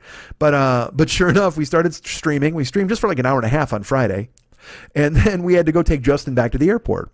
So I had to get in the car by 5 o'clock. We had to go down to Hollywood and pick up Justin, and then we had to double back because he was leaving from Burbank, and he had time to kill. So he's like, hey, if there's a place to eat somewhere around there, we can go do that. And I'm like, all right, I know where I'm taking you. So I took them to Porto's Bakery and Cafe, which is a Cuban place that specializes in pastries. I took it to Maki when I went and visited our friend Maki on Maki Mondays, and it's just, they make guava tarts, but then if you get to sandwich, man, they make Cuban sandwiches. They make ropo vieja, which is the shredded beef. They make fucking like pulled pork sandwiches. I mean, they got fucking everything, dude. They got mashed potato balls. They had a Thanksgiving ball, which had turkey and stuffing wrapped up in mashed potatoes and deep fried. Holy fuck, man. They had a soup that we tasted in line. They came around with like a sample of soup, and it was a really kind of a starchy soup, like with I forget what they call it. It had a Spanish name, but it had fucking meat and noodles, and oh my god, was it good as hell. It was a stew, basically. So I got a bowl of that, and I got a sandwich, and then they brought, or actually I got a cup of that, but they brought a fucking bowl. So I wolfed, and so we ate Cuban food while waiting for his flight. We're totally eating fucking, and I got cheese rolls. We split a plate of those. Holy god. And Justin didn't mind splitting those motherfuckers, I'll tell you that. But he grabbed one, and we just ate like fucking kings, and then we took him to the airport. And then did we see the movie Friday night, or we go another night? We spent the weekend kind of building the Twitch channel. You know what I mean? We had to start streaming. As you know, our friend Giovanni, super fan of others, certainly not of me. He has been helping me from afar. He's Skyping me, he's calling me, he's sending me emails, he's helping me set up the Twitch channel. He's built the YouTube channel. He goes in and he edits the videos, all that cool ass stuff. Well, Ahmad is here helping now too. So I've got a two-pronged attack. I've got Gio via email and text, and then I've got Ahmad here. And Ahmad, he and Gio both. They got computer brains, so they figure all this shit out immediately. So we had to set up my whole streaming station. First of all, I had to get a new internet. I had to go ahead and order that, but I put that off until yesterday. I'll talk about that in a second. But we spent the weekend just attaching wires. There's so much spaghetti on my desk now from fucking, and then we had to do OBS, and we had to put Steam on my computer. I mean, it's a whirlwind, and it's happened super quick. Like we've been doing the Twitch streams every day. Okay, I did a late night stream last night, but every day I've done at least an hour, sometimes two, of streaming. And it was important to do because I'm trying to get to be an affiliate with Twitch where I guess I make money, and I know, look, I wish I could say to you that this was just purely a fun endeavor. And yay, let's all play games and we can connect. And that's all true. But at the same time, Twitch is a way where I can actually make some money playing video games. And I've talked about it in the past, but it gnaws at me that it sounds like I'm giving you another reason to let me tap into your pockets. And I know that sounds ridiculous and foolish, and I don't mean for it to be like that, but that's how I feel sometimes. I feel like, hey, we've got Patreon, we got this, we got that. Here's all the ways you can give me money and keep me afloat. And I must admit that that's part of it. It's also fun and camaraderie. I like to get together with you guys and playing games, and it's totally cool. But it's also a way to make money. So to stream early, I'm trying to get to be a Twitch partner. That's what I was told I needed to be. But on the way to partner, you've got to make affiliate first. So in order to be an affiliate, there's all these benchmarks that you have to do. And Gio was like, well, it might take a couple of months to get to affiliate. He's like, you've got to average a certain amount of viewers. You've got to broadcast on certain days. You've got to do this. And I was like, I don't care, man. I'm in it. Let's figure it out. So Ahmad showed up. Friday we streamed. Saturday we streamed. Sunday we streaming every single day. And Gio's texting me and he's like, dude, you have no idea. He goes, I thought it would take a couple of months for you to be an affiliate. You're going to be affiliate by Wednesday. I said, how? And he shows me the stats. Like, you got to broadcast a certain amount of people have to watch your channel, certain amount of people have to be following you, people have to be engaged. And so I was excited. So that seeing that just makes me want to do it more and more. Because also, I was having fun doing it. I'm learning the game. I'm learning the controller. I'm going to get good at it eventually. But playing the PS4 with you guys and stuff, it was totally fun. And whether there's an opportunity for you to send money or subscribe or whatever the fuck you want to do, that's great. But also, it's just fun to have people in the fucking chat room watching me go ahead and shoot guys in the face. And there's been plenty of guys I've shot in the face, man. The most exhilarated I was, dude, I went to a fucking post office. Oh, my God. First of all, there was a bounty on me in a city. Because of some shenanigans. There was a big misunderstanding, folks. There was a girl on the street, she was trying to pick me up. She's like, hey, mister, you want a good time? And so I went to talk to her. I'm like, hey, baby. And then a guy walked up and he thought he was talking to him. He's like, hey, man, I ain't your baby or whatever. And he wanted to fight me and he punched me. So then I beat him down. And then everybody's like, oh, man, witnesses. And they went and got the sheriff because they started a fight in town. And I'm like, fuck, I didn't start a fight. This guy started a fight with me. And so I had to run, man. I had to hop on my horse and go away or else you gunfight the whole fucking town or get arrested. So I bailed. And then I wound up having to go, to get some money. And you got to go to a post office and pay your own bounty so you're not wanted by the law anymore. And so I got this money. I went into the fucking the post office in this remote outpost, and I paid the guy. And I walked outside, and there was a dude, and I had a bear head on. I should tell you this: I killed a couple of bears. I fucking stabbed him. I shot him. It was fucking awesome. These bears came charging out of the woods, and I still killed them. I killed 3 in one day. And bears are big and mean, dudes. They got fangs and shit. So this bear came out and he charged me. I killed him, and then I skinned him, and I made his face into a hat. Because I am the Hannibal Lecter of the Wild West. So I wore his fucking face. Who could I be? No, I'm more of a Jamie Gumb of the Wild West. Because Jamie Gumb went ahead and he made a fucking, like a woman suit. I made a bear suit. So I wore this bear hat. I went to a trapper and he made it into a hat for me. So I wear it all over the place. But then at the post office, before all the hat shit happened, I show up and I pay my bounty. I walk outside and there's a dude and I walk up to him like, hey, how you doing? He's like, hey, mister, I don't need any new friends. And I was like, all right, well, that sucks. I go, what, pardon me? So I antagonized him. And he goes, you heard me, man. You guys got to leave me alone. So then I went up to his wagon and I cut his horses free. I was like, fuck you, dude. You know what? You want to be a shithead? I'm going to cut your horses so they fucking run off into the distance. So I went behind the horse to smack it on the ass so it would run away. And the horse kicked me in the face, which was kind of a drag. I wasn't expecting that, certainly. Just like when I was riding over the mountain, I wasn't expecting to fall off into a gorge. I've died several creative ways, folks. So I smacked this horse finally after he kicks me, and I get up, and the dude looks at me. He's kind of like, hey, man, what are you doing with my horses? And I was like, you know what? Fuck this. And I just pulled out my gun, and I shot the guy like 4 fucking times, dropped him in his tracks. And I was ready for the consequences, man. I didn't give a fuck. And I figured, you know what? There's only one other guy around here. It's the guy who works in the post office who I just paid the bounty to, and he's going to know my name, of course. So I walked in. I walked around. He's leaning behind the counter. He's like, I don't want any trouble, mister. I said, I bet you don't. Bam, bam, bam, bam. And I fucking shot him in the face 5 fucking times. I mean, it was just a hole. There wasn't even a face left. It was a beard with a hole. I apologize. Let me check that. It was a hole with a beard. So I fucking blasted him and laid him the fuck out. And then I was waiting for witnesses and shit. Dude, nobody showed up. So I walk outside. I strode outside. I didn't even fucking run. I didn't crouch. I walked outside of my horse. I got on. I was like, yeah. And we just galloped off. I don't know if I've ever felt more exhilarated playing a video game than I did when I murdered those 2 guys and got away with it. It was fucking awesome. But then later on, my horse was hit by a train, which was not fun for anybody at all. But it happened. And then I revived my horse. And as I was feeding him and saying, hey, boy, it's okay. The train hit me. Another train came by because I was standing on the train tracks, helping the horse. And then wham, I got fucking blasted. I didn't see that coming. So but all this shit is happening with an audience. So people are watching and they're cheering me on and they're laughing as a fucking train hits me or hits my horse. Dude, it's so fun. Twitch channel's a blast. But we did that over the weekend. That's what we did. We streamed every fucking day. And then we wound up going to, we needed more food. Where did we go Saturday? We wound up going to fucking Gelson's for sandwiches. We ordered big fucking sub sandwiches. He can't eat pork. So, we went to Henry's Tacos. Dude, we went to fucking Henry's Tacos and got tacos. And Ahmad goes, hey, I want to try everything. So we got a chicken taco, 2 soft tacos, a crispy taco, and a burrito. I'm like, you're never going to eat that shit. But it didn't matter. It just stayed in my fridge and we ate it over the course of 4 days because I know what I can eat there. I can get 3 things and I can eat it over the course of 2 days. But we ate Henry's Tacos. We ate Midori sushi. He asked for sushi, so we got sushi for lunch and brought it home. After eating at Prospect Gourmand, we had the fucking Gelson sandwiches, and he got salads with his sandwiches. Dude, we got fucking barbecue nachos from my barbecue joint. And it comes with pulled pork and sausage on it, and he can't eat that. So instead, I went ahead and had him put the brisket on, and I put all the pork on the side, and I brought that home to eat by myself in a bowl of rice. What monsters we are! Pork and fucking protein and carbs and holy shit. And we can't move. And I don't want to speak for Ahmad, but I shit out a statue of David the last few days.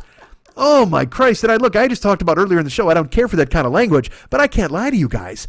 I mean, I shit out the Last Supper. You turn around, it's all those dudes in there just staring up at me. I'm like, oh man, I hope this goes down. I'm going to have to get a fucking butter knife and break this shit up because it was bad. And but it, thankfully, no, we've had no accidents. Everything's been fine. Like I said, I don't know how Ahmad handles his business because another thing about Ahmad, I'm going to speculate about this right now. It's going to make him very uncomfortable, but that's fine. He eats all of this stuff. carbs and meat. All right, and we know that that doesn't do good things to your insides. But also, Ahmad's been here since Wednesday.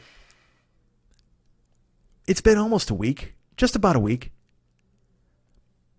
Ahmad has had one bottle of water the entire time he's been in town. He doesn't need moisture. I don't know what he is. He's like our friend Ellen, who's a friend of the show. She sent me a gift. It was an air plant. And it was a rock, and it's a little plant who lives inside the rock, and she's like, he's an air plant. All you gotta do is one day a week, soak him in water for an hour, and he's fine. And Ahmad is my Kuwaiti air plant. He comes to town, he has one bottle of water, and it's like it's Hanukkah with him. Again, it lasts 8 days. He just fucking picks the bottle of water, and I'm talking a half a liter. I'm not talking like a giant bottle of fucking water like I normally drink. He took a fucking half a liter bottle of water, and he'll put it in his pocket, which is the weirdest fucking thing in the world. He'll leave, he's like, oh, I'll take this. He puts it in his tracksuit pocket. Then I pick him up in the morning. It's still in his tracksuit pocket. Like, I don't know, dude, I drink easily 5 liters of water a day. I mean, I guzzle it, I chug it, I knock it the fuck down, and I need it. I have to. He doesn't need it. He's just like, nah, man, I'm fine. I don't do this. And he did it. I've talked about it before because he did it in Kuwait. And because in Kuwait's on the sun. The guy doesn't drink a fucking drop. We'll go to a restaurant and he might have a Coke. You know, and also I will tell you this, I'm like, we got to go to the store, man. We need to get some soda and some chips. He's like, no, we don't need it. I go, well, we don't need it, but don't you want it? He goes, no, because if you have soda and chips, I'm going to drink all your soda and eat all your chips. And I'm like, well, then we got to do that. Because again, that's how I take care of people. I'll get the things you want and I'll put them in the house. He's like, well, no, I might want them, but I don't need them. I don't want to drink soda. I don't want to eat chips. But that's all, you know, that's what I got to fucking offer the guy. I'm like, we'll do this. We'll have snacks in the house. It'll be fantastic. And also, it gives me an excuse to eat snacks in my house. I'm not going to lie. If I'm doing a live stream, then we go watch fucking the Los Hilos ice creams fucking wrestle in Chikara. I want to go ahead and have a pile of goddamn chips with that or some brownie bites or whatever the fuck. So we bought 4 bags of chips yesterday. They're all gone. They are gone. We bought 4 bags of chips, all right, but this is actually, there's a worse part of this story. We bought 4 bags of chips. Like I said, we went to Gelson's and we got those sandwiches, right? And then we saw Kettle Chips, and he just starts grabbing. Like he grabbed the chili verde, and he grabbed the spicy queso, and I grabbed the honey Dijon, and I grabbed the sour cream and onion. So I got 2 bags of chips. And these are 5-ounce bags of chips. These aren't small chips. These are decent sized bags of chips. Normally, like a big one is 7 ounces, so it's about that size. So I grab my chips, he grabs his chips, we get our sandwiches, we check the fuck out, and we get home, and he starts eating, and he's like, he's eating the chili verde, or the spicy queso first, and he's eating them, and he goes, oh man, I don't like these. I go, really? He goes, yeah, these just not, I go, they're bitter, right? Or no, it was the chili verde. I go, it's bitter, right? And he goes, yeah, it is, kind of. And I go, yeah, I don't care for those. He goes, what? I go, yeah. I said, you actually picked the 2 flavors I don't want to eat ever again. Like the last 3 flavors they've made at Kettle Chips are spicy queso, bourbon barbecue, and chili verde. And they're a whiff, all 3 of them. And he's like, well, why the fuck didn't you tell me that? I picked 2 of your 3 worst flavors. I go, you're a guest in this country. I don't know what you like. And he goes, I wanted you to tell me what you got in this country. I go, well, that's why I bought sour cream and onion and honey Dijon. Go ahead and jump on those. And he did. Don't kid yourself. He did. And as much as he hated the chili verde and the spicy queso, holy fuck, there's not a crumb left in the house. He fucking took them off the countertop. He's digging in. He strapped it to his face like a feedback, and we're live streaming. He didn't fucking care. He's eating chips and crumbs. He's actually licking his fingers and fucking wiping the dust off the bag. He was making it work. And he just, and so that's the thing is yeah, man, you want to give me an excuse to have fucking snack food around? I'm like, yeah, I'll do it for him, for me, for all of us, for America, for Kuwait. But then you forgot Korean barbecue. Oh no! Oh fuck, dude! Sunday night, I totally forgot. We got up, we watched the Bears, and then we fucking live streamed. And then Sunday night, we went and saw. I got to tell you, folks, we went to a movie. You know, I still haven't seen Bohemian Rhapsody. It's on the list. We'll probably see it at the end of this week is ending, so I can't imagine it's going to be there past this week. But we wanted to see a movie called Into the Spider-Verse. Now, I love Spider-Man. Okay, he was my favorite hero growing up. As much as I love the Joker, you know, which you know. Joker and Mysterio, my favorite villains. Spider-Man, my favorite hero. I love Batman too, but Spider-Man was the guy, always. And so this Spider-Man Into the Spider-Verse, I saw the trailer and I'm like, oh, you know what, it's Miles Spider-Man, and then it looked like Peter Porker, the Spectacular Spider-Ham is in it, which I never liked when I was a kid, because I'm like, no, man, I just want to see Spider-Man fight criminals. You don't have to get cute with it. You don't have to do all this bullshit. And then reviews started to come out where people I follow were saying, not only is this movie fantastic, not only is it a great Spider-Man movie, but it may be the best superhero movie ever made. That's a fucking stretch. I mean, with Avengers and everything else out there, even Spider-Man Homecoming, I mean, and Spider-Man 2 with Doc Ock. Dark Knight, you know, I mean, it's a reach, but at the same time, it was good to hear everybody. Again, also it's a cartoon, which is kind of a deal breaker for me too. I didn't want to see it, but I'm, you know, if Ahmad's in town, I'm going to go. Certainly, I'm like, well, let's go. We'll go see Into the Spider-Verse. So we went Sunday night, and I got to tell you, dudes, it lives up to everything I heard. It lives up to everybody saying it was great. It was fantastic. Now, do I think it's the best superhero movie of all time? I don't, because Dark Knight is so special to me. But it is absolutely top 5. I mean, it's top 2 Spider-Man movies, you know, with top 3 with Homecoming and Spider-Man 2.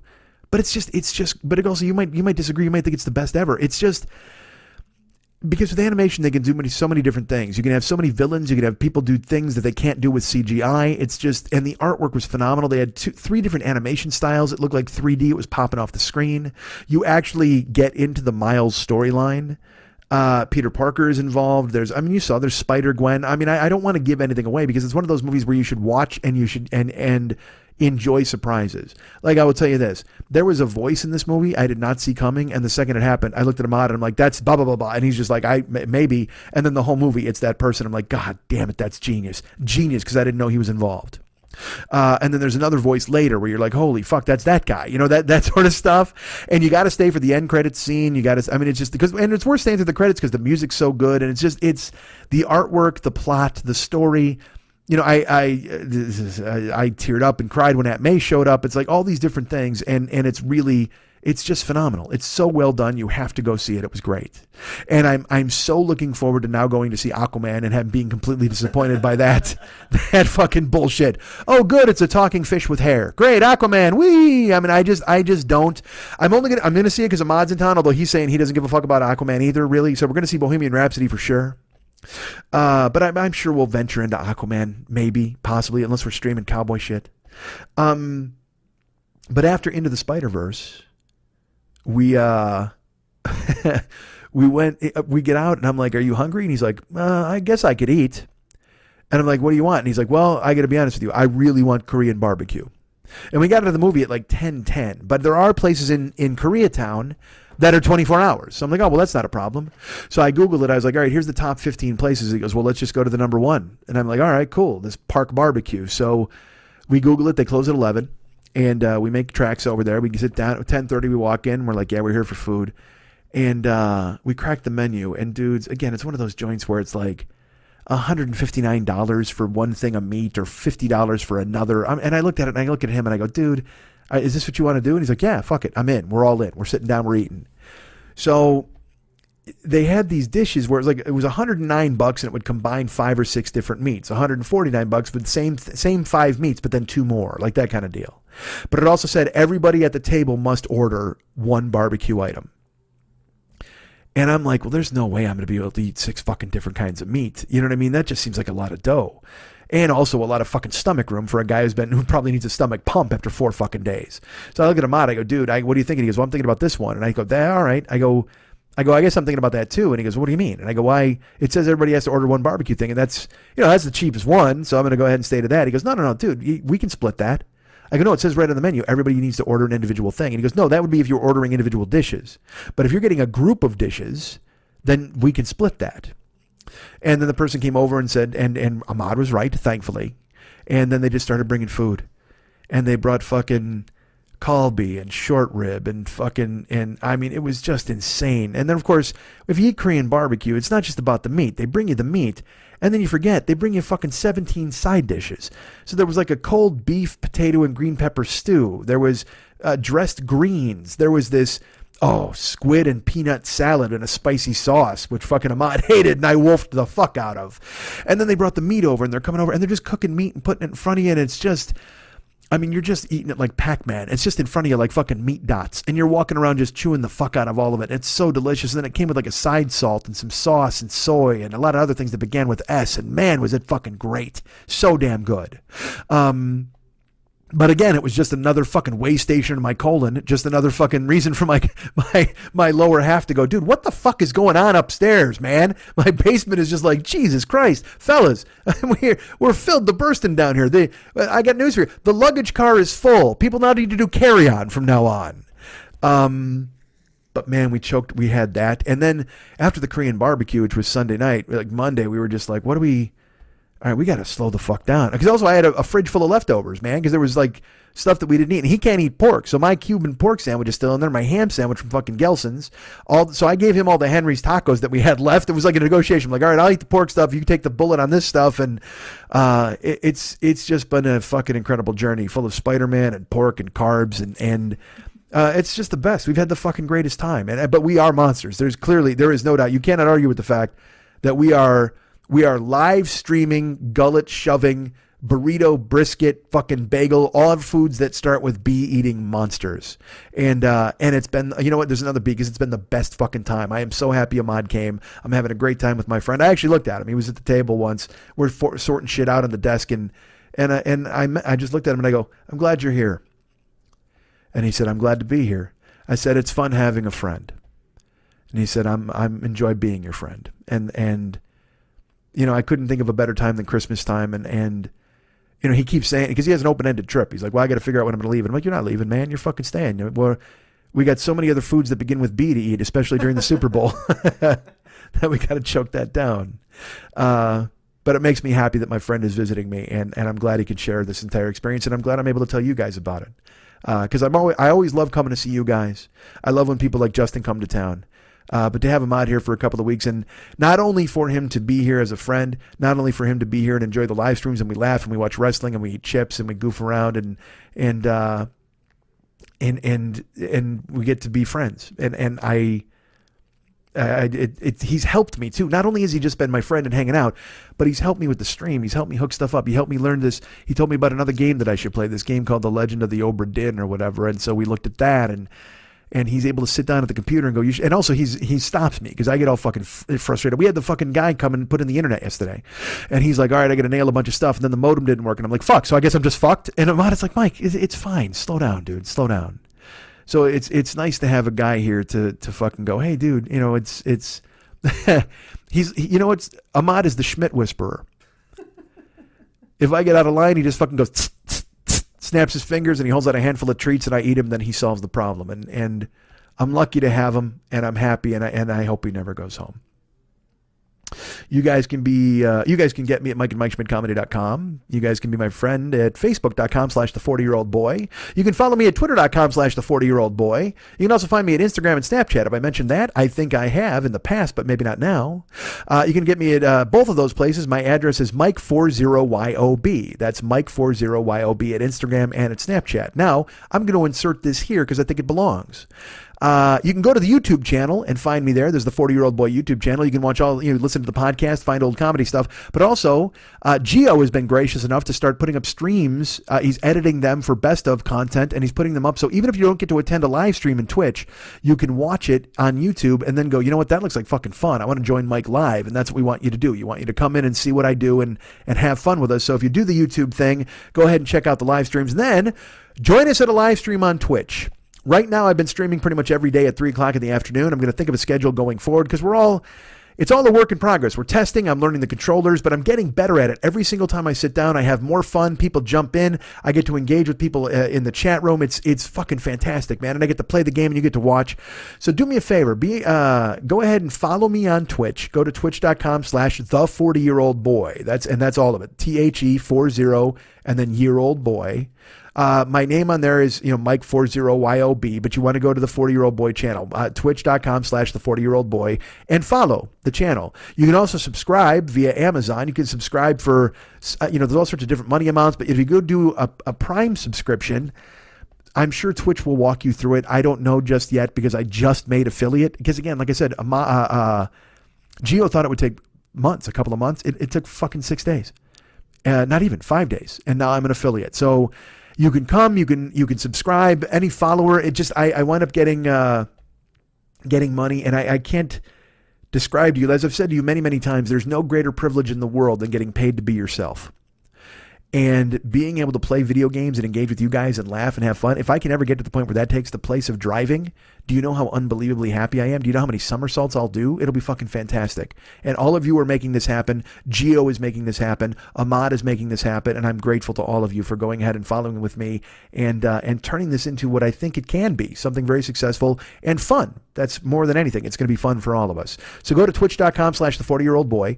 Become a follower of me, please. If you feel like donating or subscribing or Prime, whatever the fuck, you can do that. And all of our links are there too. You can follow us on Twitter. You can go to Facebook. You can go to Patreon, all that stuff.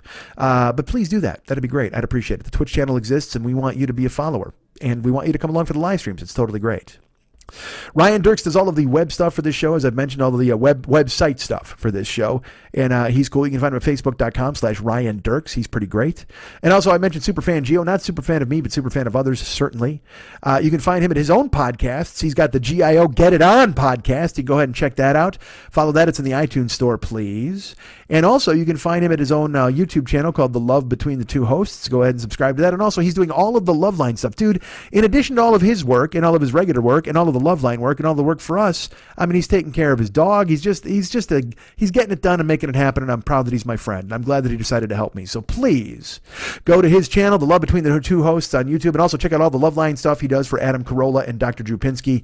They have taken Gio into their confidence, squeezed him to their bosom and said, help us. And he does. So all the cool ass Loveline stuff you loved in the past, he's unearthing and scrubbing up and making it palatable for you to consume in the future. And that's a good thing. So help him out, reward his efforts, and go find his podcast and his YouTube channel.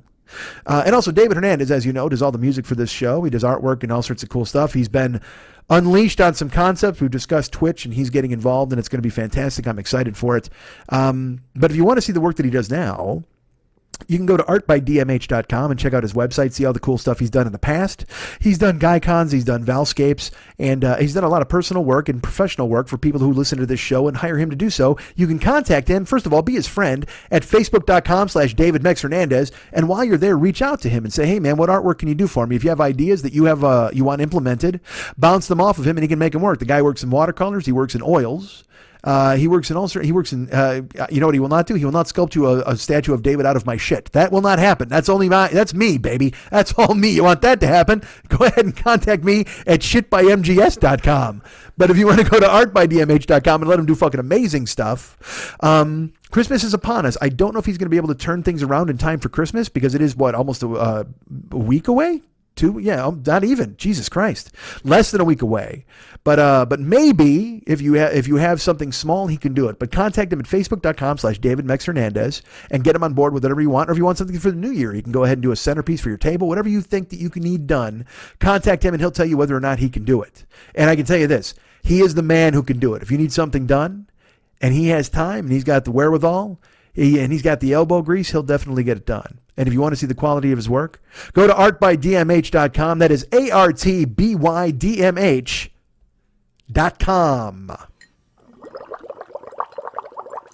Oh, hey, is that a 70s Christmas, man? Yeah, man. Well, turn it up, man. Due to the overwhelming success of a very 80s Christmas, Sluggy Records is proud to present Have a Nice Christmas, a 70s Yuletide spectacular featuring this classic hit from KC and the Sunshine Band. Oh, shake, shake, shake. Don't shake, shake, shake. Don't shake your presents. Don't shake your presents. Oh, shake, shake, shake. Don't shake, shake, shake. Don't shake your presents. Don't shake your presents. Oh. Rudolph says, Herbie, you're a fine elf. What a dentist you could be. But you're stuck here making the toys for another tree. Dance with the ring-ding-dong, 'cause Santa has the funkiest ears around. Comet, Cupid, Prancer, Vixen, Dancer, Blitzen, Dasher, Dancer, Donner, Prancer.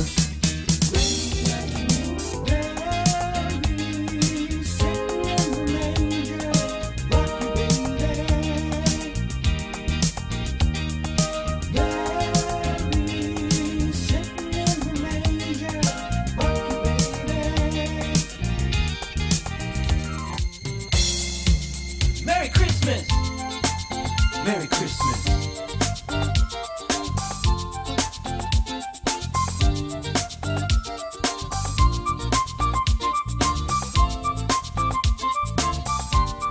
Santa sure loves to just go down. Oh, who doesn't, dude? But can't he rock? Oh, Ram Jam thinks this Santa can, bro. I heard that, dude.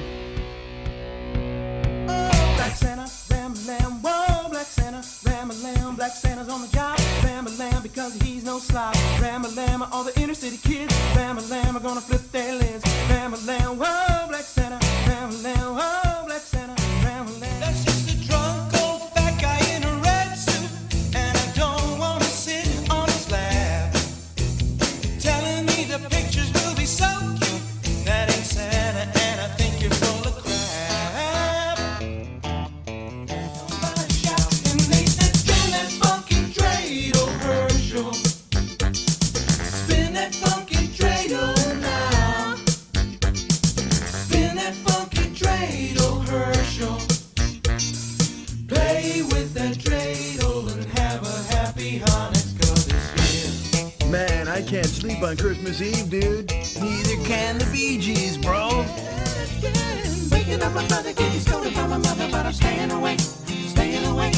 Wanna try to see what Santa brought for me. I'm staying awake, staying awake. Ha, ha, ha, I'm staying awake, staying awake. Ha, ha, ha, I'm staying awake.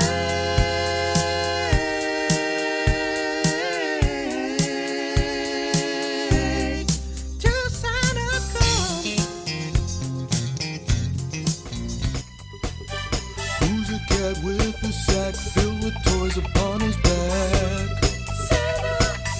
Right on. They say this cat Santa's a bad mother. Shut your mouth. I'm talking about Santa. Merry Christmas. He's a complicated man, but no one understands him but his woman. Mrs. Claus. Dude, What, bro? can I borrow 70s Christmas for my holiday party? No, my brother. You'll have to get it your own self. Here's how. To get Sluggy Records, have a nice Christmas, call toll-free at 1-800-PET-ROCK. $9.99 for 2 CDs or $300 for 21 reel-to-reel tapes. That's 1-800-PET-ROCK. Order now. Remember, tonight is the Christmas stream on YouTube. Tonight, Thursday night. That's the night you're hearing this, because I know you listen to me immediately. The second I show up in your fucking queue, or in your R, or your STLMNOP, whenever I'm there, you listen. So if you're around on Thursday, December 20th, I'll go ahead and pitch it anyway. At YouTube, there's a live stream, a Christmas live stream. It'll be a Christmas miracle. We'll have Ahmad here, who loves Santa. I'll be here, who loves, also enjoys reindeer. And, Ahmad hates Christmas. Let's talk about that for just a second, because he is a gentleman who, Can we talk about the fact that he's an anti-Semite? Santa? Yes. What are you talking about? He doesn't bring gifts to the Middle East. Why, you people are shooting missiles at fucking everybody. I mean, he's going to run the reindeer over there, he's going to fly the sleigh, and someone's going to fucking whack him. I don't blame the guy. Could have used his magic to stop the missiles. But you know what? Honestly, no. I think Middle East missiles trump Santa magic. I'm not going to, from what I've heard, if anything I can believe in this country is true for the past 18 months, it's that Middle East missiles trump everything. So we got to keep you people out of this country. We got to set up a border or do something. Although I guess it's more Mexicans. Mexican missiles will trump Santa as well. An anti-Semite. I can't.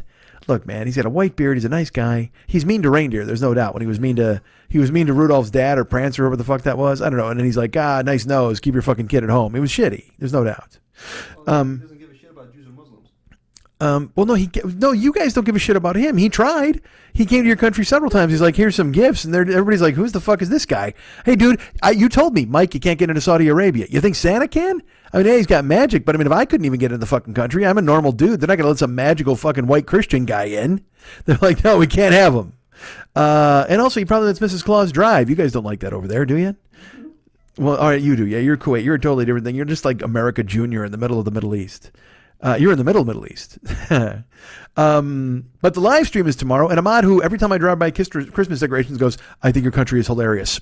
And I'm like, why? And he goes, I hate Christmas. He goes, you know what? If you didn't grow up with it, it doesn't mean anything to you. And I'm like, he goes, this is just a mess on somebody's lawn. I'm like, what do you do? They're gorgeous. These are beautiful. I think you did. You totally hated it. You said those people should be dragged out of their houses and killed on their very own lawn in front of their inflatable Grinch. I said, that seems rude and aggressive. Yeah, yes, definitely. So the point is, there is, stop it, the point isn't the right thing and all that other fuck with your placeholders and shit. I hate it. I hate that I do it. The point is, there's a live stream tomorrow, and you guys can attend it. Or tonight, I should say. Tonight, because you're listening to this on Thursday, December 20th. On the YouTube channel, we'll be streaming. It'll be me. It'll be Ahmad. I'll be opening whatever gifts you've sent. I now have 3 in my possession, mainly because I have not gone to the post office. Tomorrow is the day when I would go to the post office and collect whatever the cool things you sent me. And other people are very nice. And I know someone has sent, Hugh has sent something from England. South Philly Paul has sent from guess where? South Philly. That's right. And it should be out here soon enough. But he is... He's going to be listening. We're all going to be watching. I'll be in the live stream on YouTube tomorrow on the 40-Year-Old Boy YouTube channel. It'll start at 6 o'clock p.m. At 6 o'clock p.m. Pacific time, which is, of course, 7 o'clock in Denver, 8 o'clock in Chicago, 9 o'clock in New York, 4 o'clock in Hawaii, and then all over the globe, it's a different time. Please, whatever the fuck time it is, wherever the fuck you are, go ahead and look it up. 6 o'clock p.m. Pacific time on the YouTube channel, the live Christmas stream, December 20th, the Christmas with the 40-Year-Old Boy live stream. I'm very excited for it. I hope you will attend. It's going to be fantastic. If you've sent me things, I'll open them on the air. Perhaps there will be hot chocolate. Perhaps there will be cookies of some sort. God knows we haven't had enough food. You know what? I made some Biscoff cookies, which were a gift from my friend Ellen, she sent them to me, and they're here. So I made those on the air tomorrow. And you know what? Maybe we'll get Korean barbecue. As you know, that is a lovely Christmas staple around here. So maybe we'll choke that down. But I'm excited. The live stream is tomorrow at the YouTube channel. Go ahead and attend. Tonight, Thursday night, December 20th, 6 o'clock. If you can attend that live stream, it'd be fantastic. I would love it very much. Thank you. Who wants to do Cameo? I think you do. There's a Cameo app you can download to your phone. You can put it on there and go ahead and find out all the things that I need to do for you. If you want me to talk to your sister or your cousin or your uncle or yourself, go ahead and hire me on Cameo, and I'll shout something at you in a positive fashion, or I'll yell something at you in a negative fashion. I can do whatever you ask me to do, whatever you're paying for. Again, it's your money. It's your dime, your dance floor. So go ahead and hire me up there on the old Cameo and get me to talk to you or your family or friends or anybody you want, or just talk into space. Buy me a Cameo for me so I can tell myself that I'm good enough and I'm smart enough and doggone it, people like me. Well, I'll do that. I'm not above aping a Stuart Smalley for $20. Go ahead and hire me to do it. I'm happy to do it. Get the Cameo app on your phone right now. We have sponsors of this show, as I've mentioned many times. The Paranoid Strain podcast sponsors this show. They're fantastic. Fearful Jesuit up in the Bay Area at the compound. He's lurking. He's constantly peeking behind the scenes and finding out all the cool ass stuff that people are doing, and he's exposing them. Right now, he's shining a spotlight. If you go and download this month's show, he's exposing the flat earth conspiracy assholes. And you know me, I don't like scatological. I don't care for other shit on a bagel truck, and I don't care the word asshole. I've never liked it. But occasionally it will find its way out, and never more appropriately than when I'm talking about the people who believe in a flat earth that Fearful Jesuit has shined a spotlight on. The Paranoid Strain podcast is available in the iTunes store. Go ahead and download it right now. Listen to it. Write Fearful Jesuit. You can put in a review there in the iTunes store mentioning us, saying we sent you, and it'll be great because he'll know that we sent you. Or you can send him a note at it's paranoidstrain@gmail.com. Tell him how much you love the show, and he'll go ahead and say thank you, and he'll know that I sent you. Make sure you mention that in the note. Don't just write him without mentioning my name. It's very important I mention to Fearful Jesuit. But dudes, he does... Again, it's just rampaging crazy in this show. You find out all about fucking NASA. It's from a Hebrew word, Nasha. There's a serpent's tongue. I mean, it's just... And again, like I said, this particular show contains the phrase I've enjoyed more than I've ever heard in any other Fearful Jesuit Paranoid Strain podcast. In my video on menstrual blood, the second that was said, you laugh. Because again, I don't care what you have to say after that. Nothing else you say could validate the use of the phrase in my video on menstrual blood. And one of these fucking wackadoodles goes ahead and says that one of these fucking banana heads coughs up in my video on menstrual blood, and it's crazy. And I'll tell you, it is relentless crazy. You hear it, and you hear that he plays the clips from the YouTube people, and it'll wear you the fuck down. But he has enough of himself in there, and he has the lovely Dana jumping in to do resets, and it's a smart thing because it keeps you from completely drowning and immersing yourself in crazy. But it's available now in the iTunes store. The Paranoid Strain podcast, hosted by Fearful Jesuit, sidekick Dana doing all the really heavy lifting with verbal stuff and things that he gives her to say. Check it out now. Tell him you love it. Write him a note. Put it in the iTunes review. And again, we're happy to have him on board. Folks, you want to drive for Uber or Lyft? Of course you do. If you want to drive for Lyft, you can use this code, and it's all caps. Mike, M-I-K-E 720057. That's M-I-K-E 720057, and you can go ahead and be a driver for Lyft. If you want to be an Uber driver, use my code. It is DJZW1YTTUE. I almost didn't remember it there. DJZ, all lowercase. DJZW1YTTUE. Please, please, please. Use that code if you want to drive, or if you're just a first-time rider. Either way, I get a taste of the gig, and I appreciate it very much. Uber and Lyft drivers, we need many more of them. God knows there's not enough. So if you want to be one, use my code as I've mentioned them to you. Write them down, use them all the time. Go ahead, and I get credit. It's fucking perfect. I get to be your Uber pimp and get you out on the road. And eventually, like I said, I'll just sit in my house streaming fucking cowboy games and smoking cigars while you go ahead and drive and make me money. That's right. Get in your car, ho. Seems rude and aggressive, but okay. I'm going to stand by it.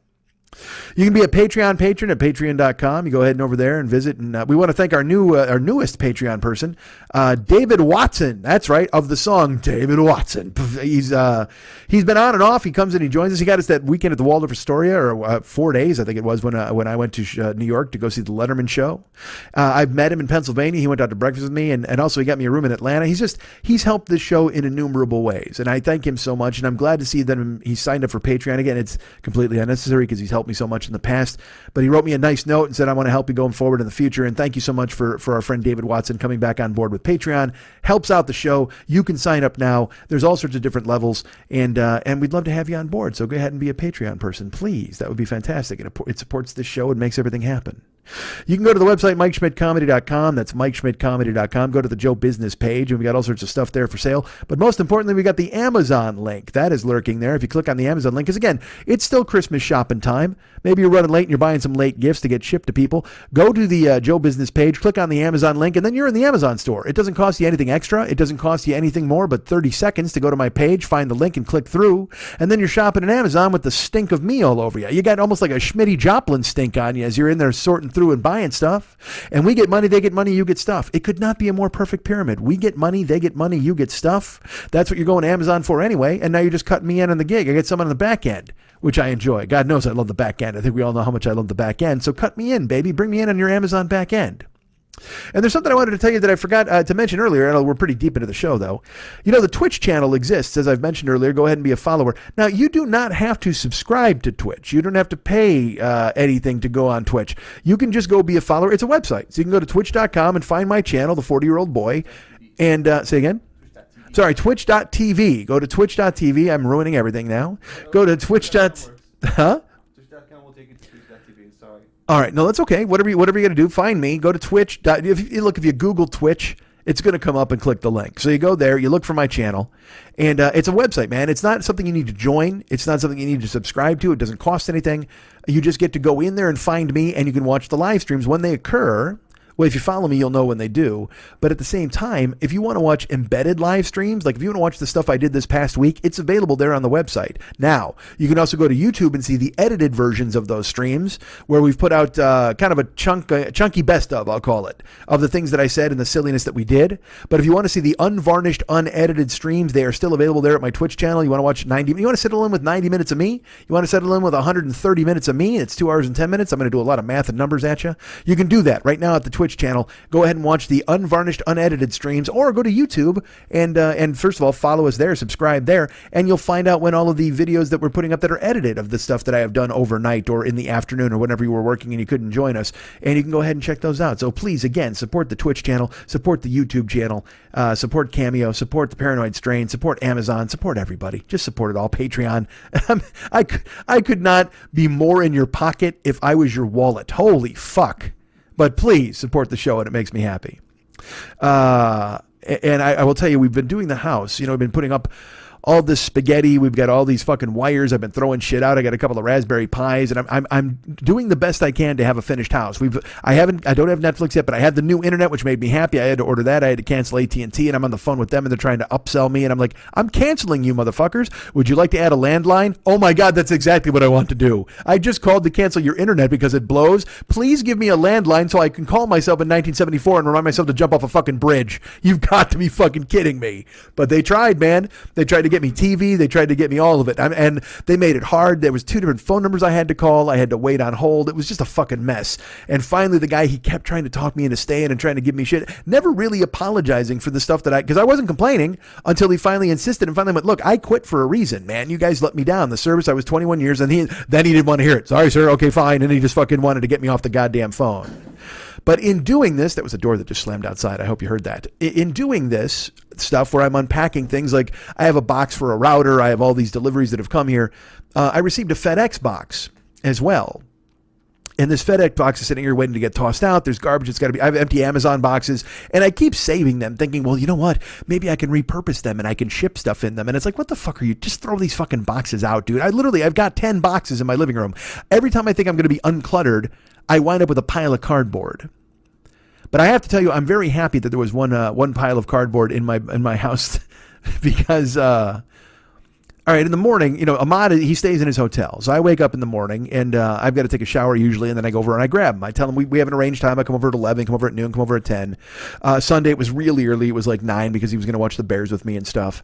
And I have not been sleeping for a week. I've been just bleary-eyed. I've been getting like 4 hours a night, sometimes 5. And every time I'd pick him up, he'd look at me and he'd go, did you sleep? And I'd go, well, funny story. And he'd laugh. But one day I was energetic, and he's like, I know you got some sleep last night because you're actually speaking like a person. And I'm like, yeah, I know. I did get some sleep. But what I do is I sleep till the very last minute because I have to go get Ahmad.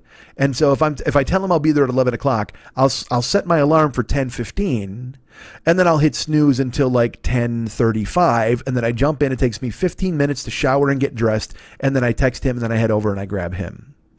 So when I get out of bed, I mean, it's a production. I don't lollygag. I don't make coffee. I don't get to sit and do nothing. I'm in bed until the very last fucking second I can be in bed. And then I get to spring up, and it's a perpetual motion machine where I got to get stuff done.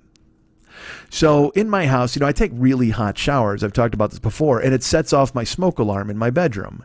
So I try to open the front door before I take a shower. So then there's a cross breeze from the window and the front door, but in the window, there's not much of a breeze. So I have to close my bedroom door in order to get the fucking alarm not to go off. I mean, it's a whole production. Ahmad was here once when I took a shower and it went off. I'm like, Ahmad, can you close the bedroom door? Because I forgot. Because it's happening all the time there. There's no breeze and all the steam is accumulating and it's setting off the alarm. So usually I just wake up, I open the front door, and then I go back. I put toothpaste on my toothbrush. I turn on the shower. I put the toothbrush in my mouth. I jump in. You know, again, I describe these things in way too much detail. Now you know every fucking thing I do, but it's important that you realize I hop out of bed. I go and I open the front door, and then I go ahead and get right in the shower because again, I sleep till the very last second. I stay in bed till the very last minute. Now, I sleep naked. I got no clothes on when I'm in bed because I find it constricting. I find it binding. I like being able to reach down and remember I find out that everything is still there. So what that means is when I get out of bed, like I don't have a robe because I'm not fucking Hugh Hefner and it's not 1971. So I get out of bed and I'm naked and I have to go to the front door and I have to open it and then I listen for a second to make sure that Lou's not leaving his apartment and that nobody's outside. And usually there's no traffic outside my apartment. There's none at all. Except for sometimes the guy's cleaning the pool. And then I'll open the door and I'm like, I kind of got to duck and dive or move out to the side really quick. And then I got to sprint to the bathroom and hope nobody sees my fucking ass cheeks. But occasionally I'll on my way to the door, I'll grab a bath towel if it's handy. Or I'll grab a pillow from my bed and I'll hold it in front of me and I'll walk up. And I mean, you know, it's not doing much. I'm still a fucking naked dude with a pillow in front of him. But at least nobody's getting the free show. It's an R-rated show, it's a PG-13, not an R. So the other day I was really late and I was supposed to grab him and I texted him. I'm like, fuck, we got to bump this, man. I thought I'm going to be a little bit late. He's like, no problem. So I jumped out of bed and I went and I on the way to the door, I grabbed the FedEx box that's on my chair and I walked with the FedEx box and I opened the front door. And right when I opened, because I should tell you, I have a mesh door, a metal door on the outside, like a screen door. And then I have my house door, my apartment door, which is made of wood. It's the indoor door. And I locked the out screen door so nobody can come in while I'm showering and steal all of my things. So I open the inside door. I'm holding a FedEx box in front of my cock. And the owner of my building is at my fucking door. Like not even walking by, not even in the distance. I mean, she was coming to my apartment. And it just so happened that I beat her to the knock. And I open the fucking door and I do it. And she's standing right there. And she gets a full eyeful. I'm completely naked except for a FedEx box in front of my cock. And I go, I did a fucking, and my hair's I just look like a fucking maniac. I just got out of bed. So I'm naked, my fucking hair's wild, and I literally open her and I go, whoa! And she looks up and she goes, oh my dear. And I said, hey, Christine. And I go to close the door. She goes, well, no, I have to talk to you. And I go, no, dude. I am in no shape to talk to you. She goes, I am 84 years old. I have seen everything. We have to talk. And I'm like, no, listen. I know how comfortable you are with fat guy holding FedEx in front of cock. I am not comfortable talking to ancient landlady who now has seen me naked. It's just not my thing. And she's like, well, it's okay. I have to talk to you for just 1 second. We are going ahead and people are at the dumpster. And I go, look, I can't, Christine, I can't. And she goes, why not? And I go, if you haven't noticed, I have a special delivery package I have to get out this morning. And she goes, again, I don't mind. I go, Christine, I mind. Find me later. And I just, boom, slam the door. And I'm standing there and I hear her she just walks away. Like she didn't even fucking flinch except for when she said, oh, my dear. But she just kind of segued back into, I'm old. I've seen it all. Let's fucking talk. And I'm swinging. I'm like, you got to be kidding me. And in my brain, I just thought to myself, you know what? If you, how do I not? Because that's all that is at that point is just fucking, that's poker. You know what I mean? I went in over the top and she fucking went all in on me, but going, all right, man, you're coming out here holding your dick. Let's take a look at it. And I should have gone over. There you go. But instead I chickened out. I fucking folded, man. I folded with my and I had a flush. I had a full on flush in my hand. And the good thing is I didn't have a goddamn straight. You know what? If I'd have had a straight, there might have been a problem. But the fact that I had a fucking flush, I opened the door, I could have fucking beat her. I probably could have fucking beat her. You know what? With a straight flush, that would have fucking definitely cleaned house. But holy fuck, the fact that she was just willing.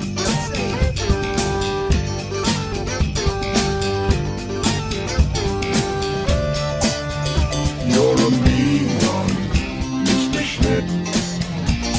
You really are a heel. You're as cuddly as a cactus. You're as charming as an eel, Mr. Schmidt.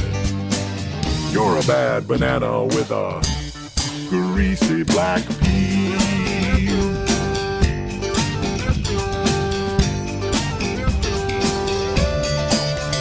You're a monster, Mr. Schmidt. Your heart's an empty hole. Your brain is full of spiders. You got garlic in your soul, Mr. Schmidt. I wouldn't touch you with a 39.5-foot pole.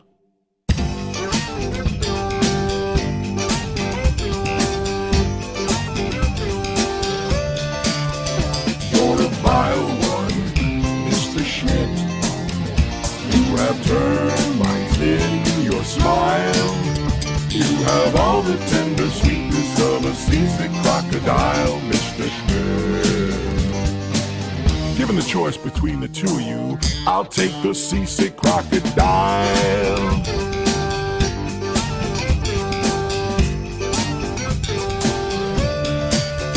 You're a foul one, Mr. Schmidt. You're a nasty, nasty squirt. Your heart is full of unwashed socks. Your soul is full of dirt, Mr. Schmidt. The three words that best describe you are as follows, and I quote, you're dirt, dirt.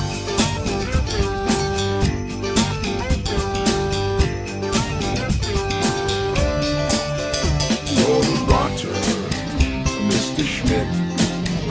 You're the king of sinful sots. Your heart's a dead tomato squash with moldy purple spots, Mr. Schmidt.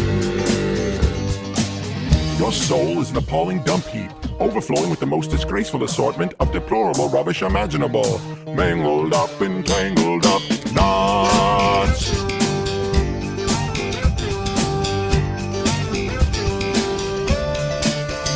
Nauseate, Mr. Schmidt, with a noxious super nos.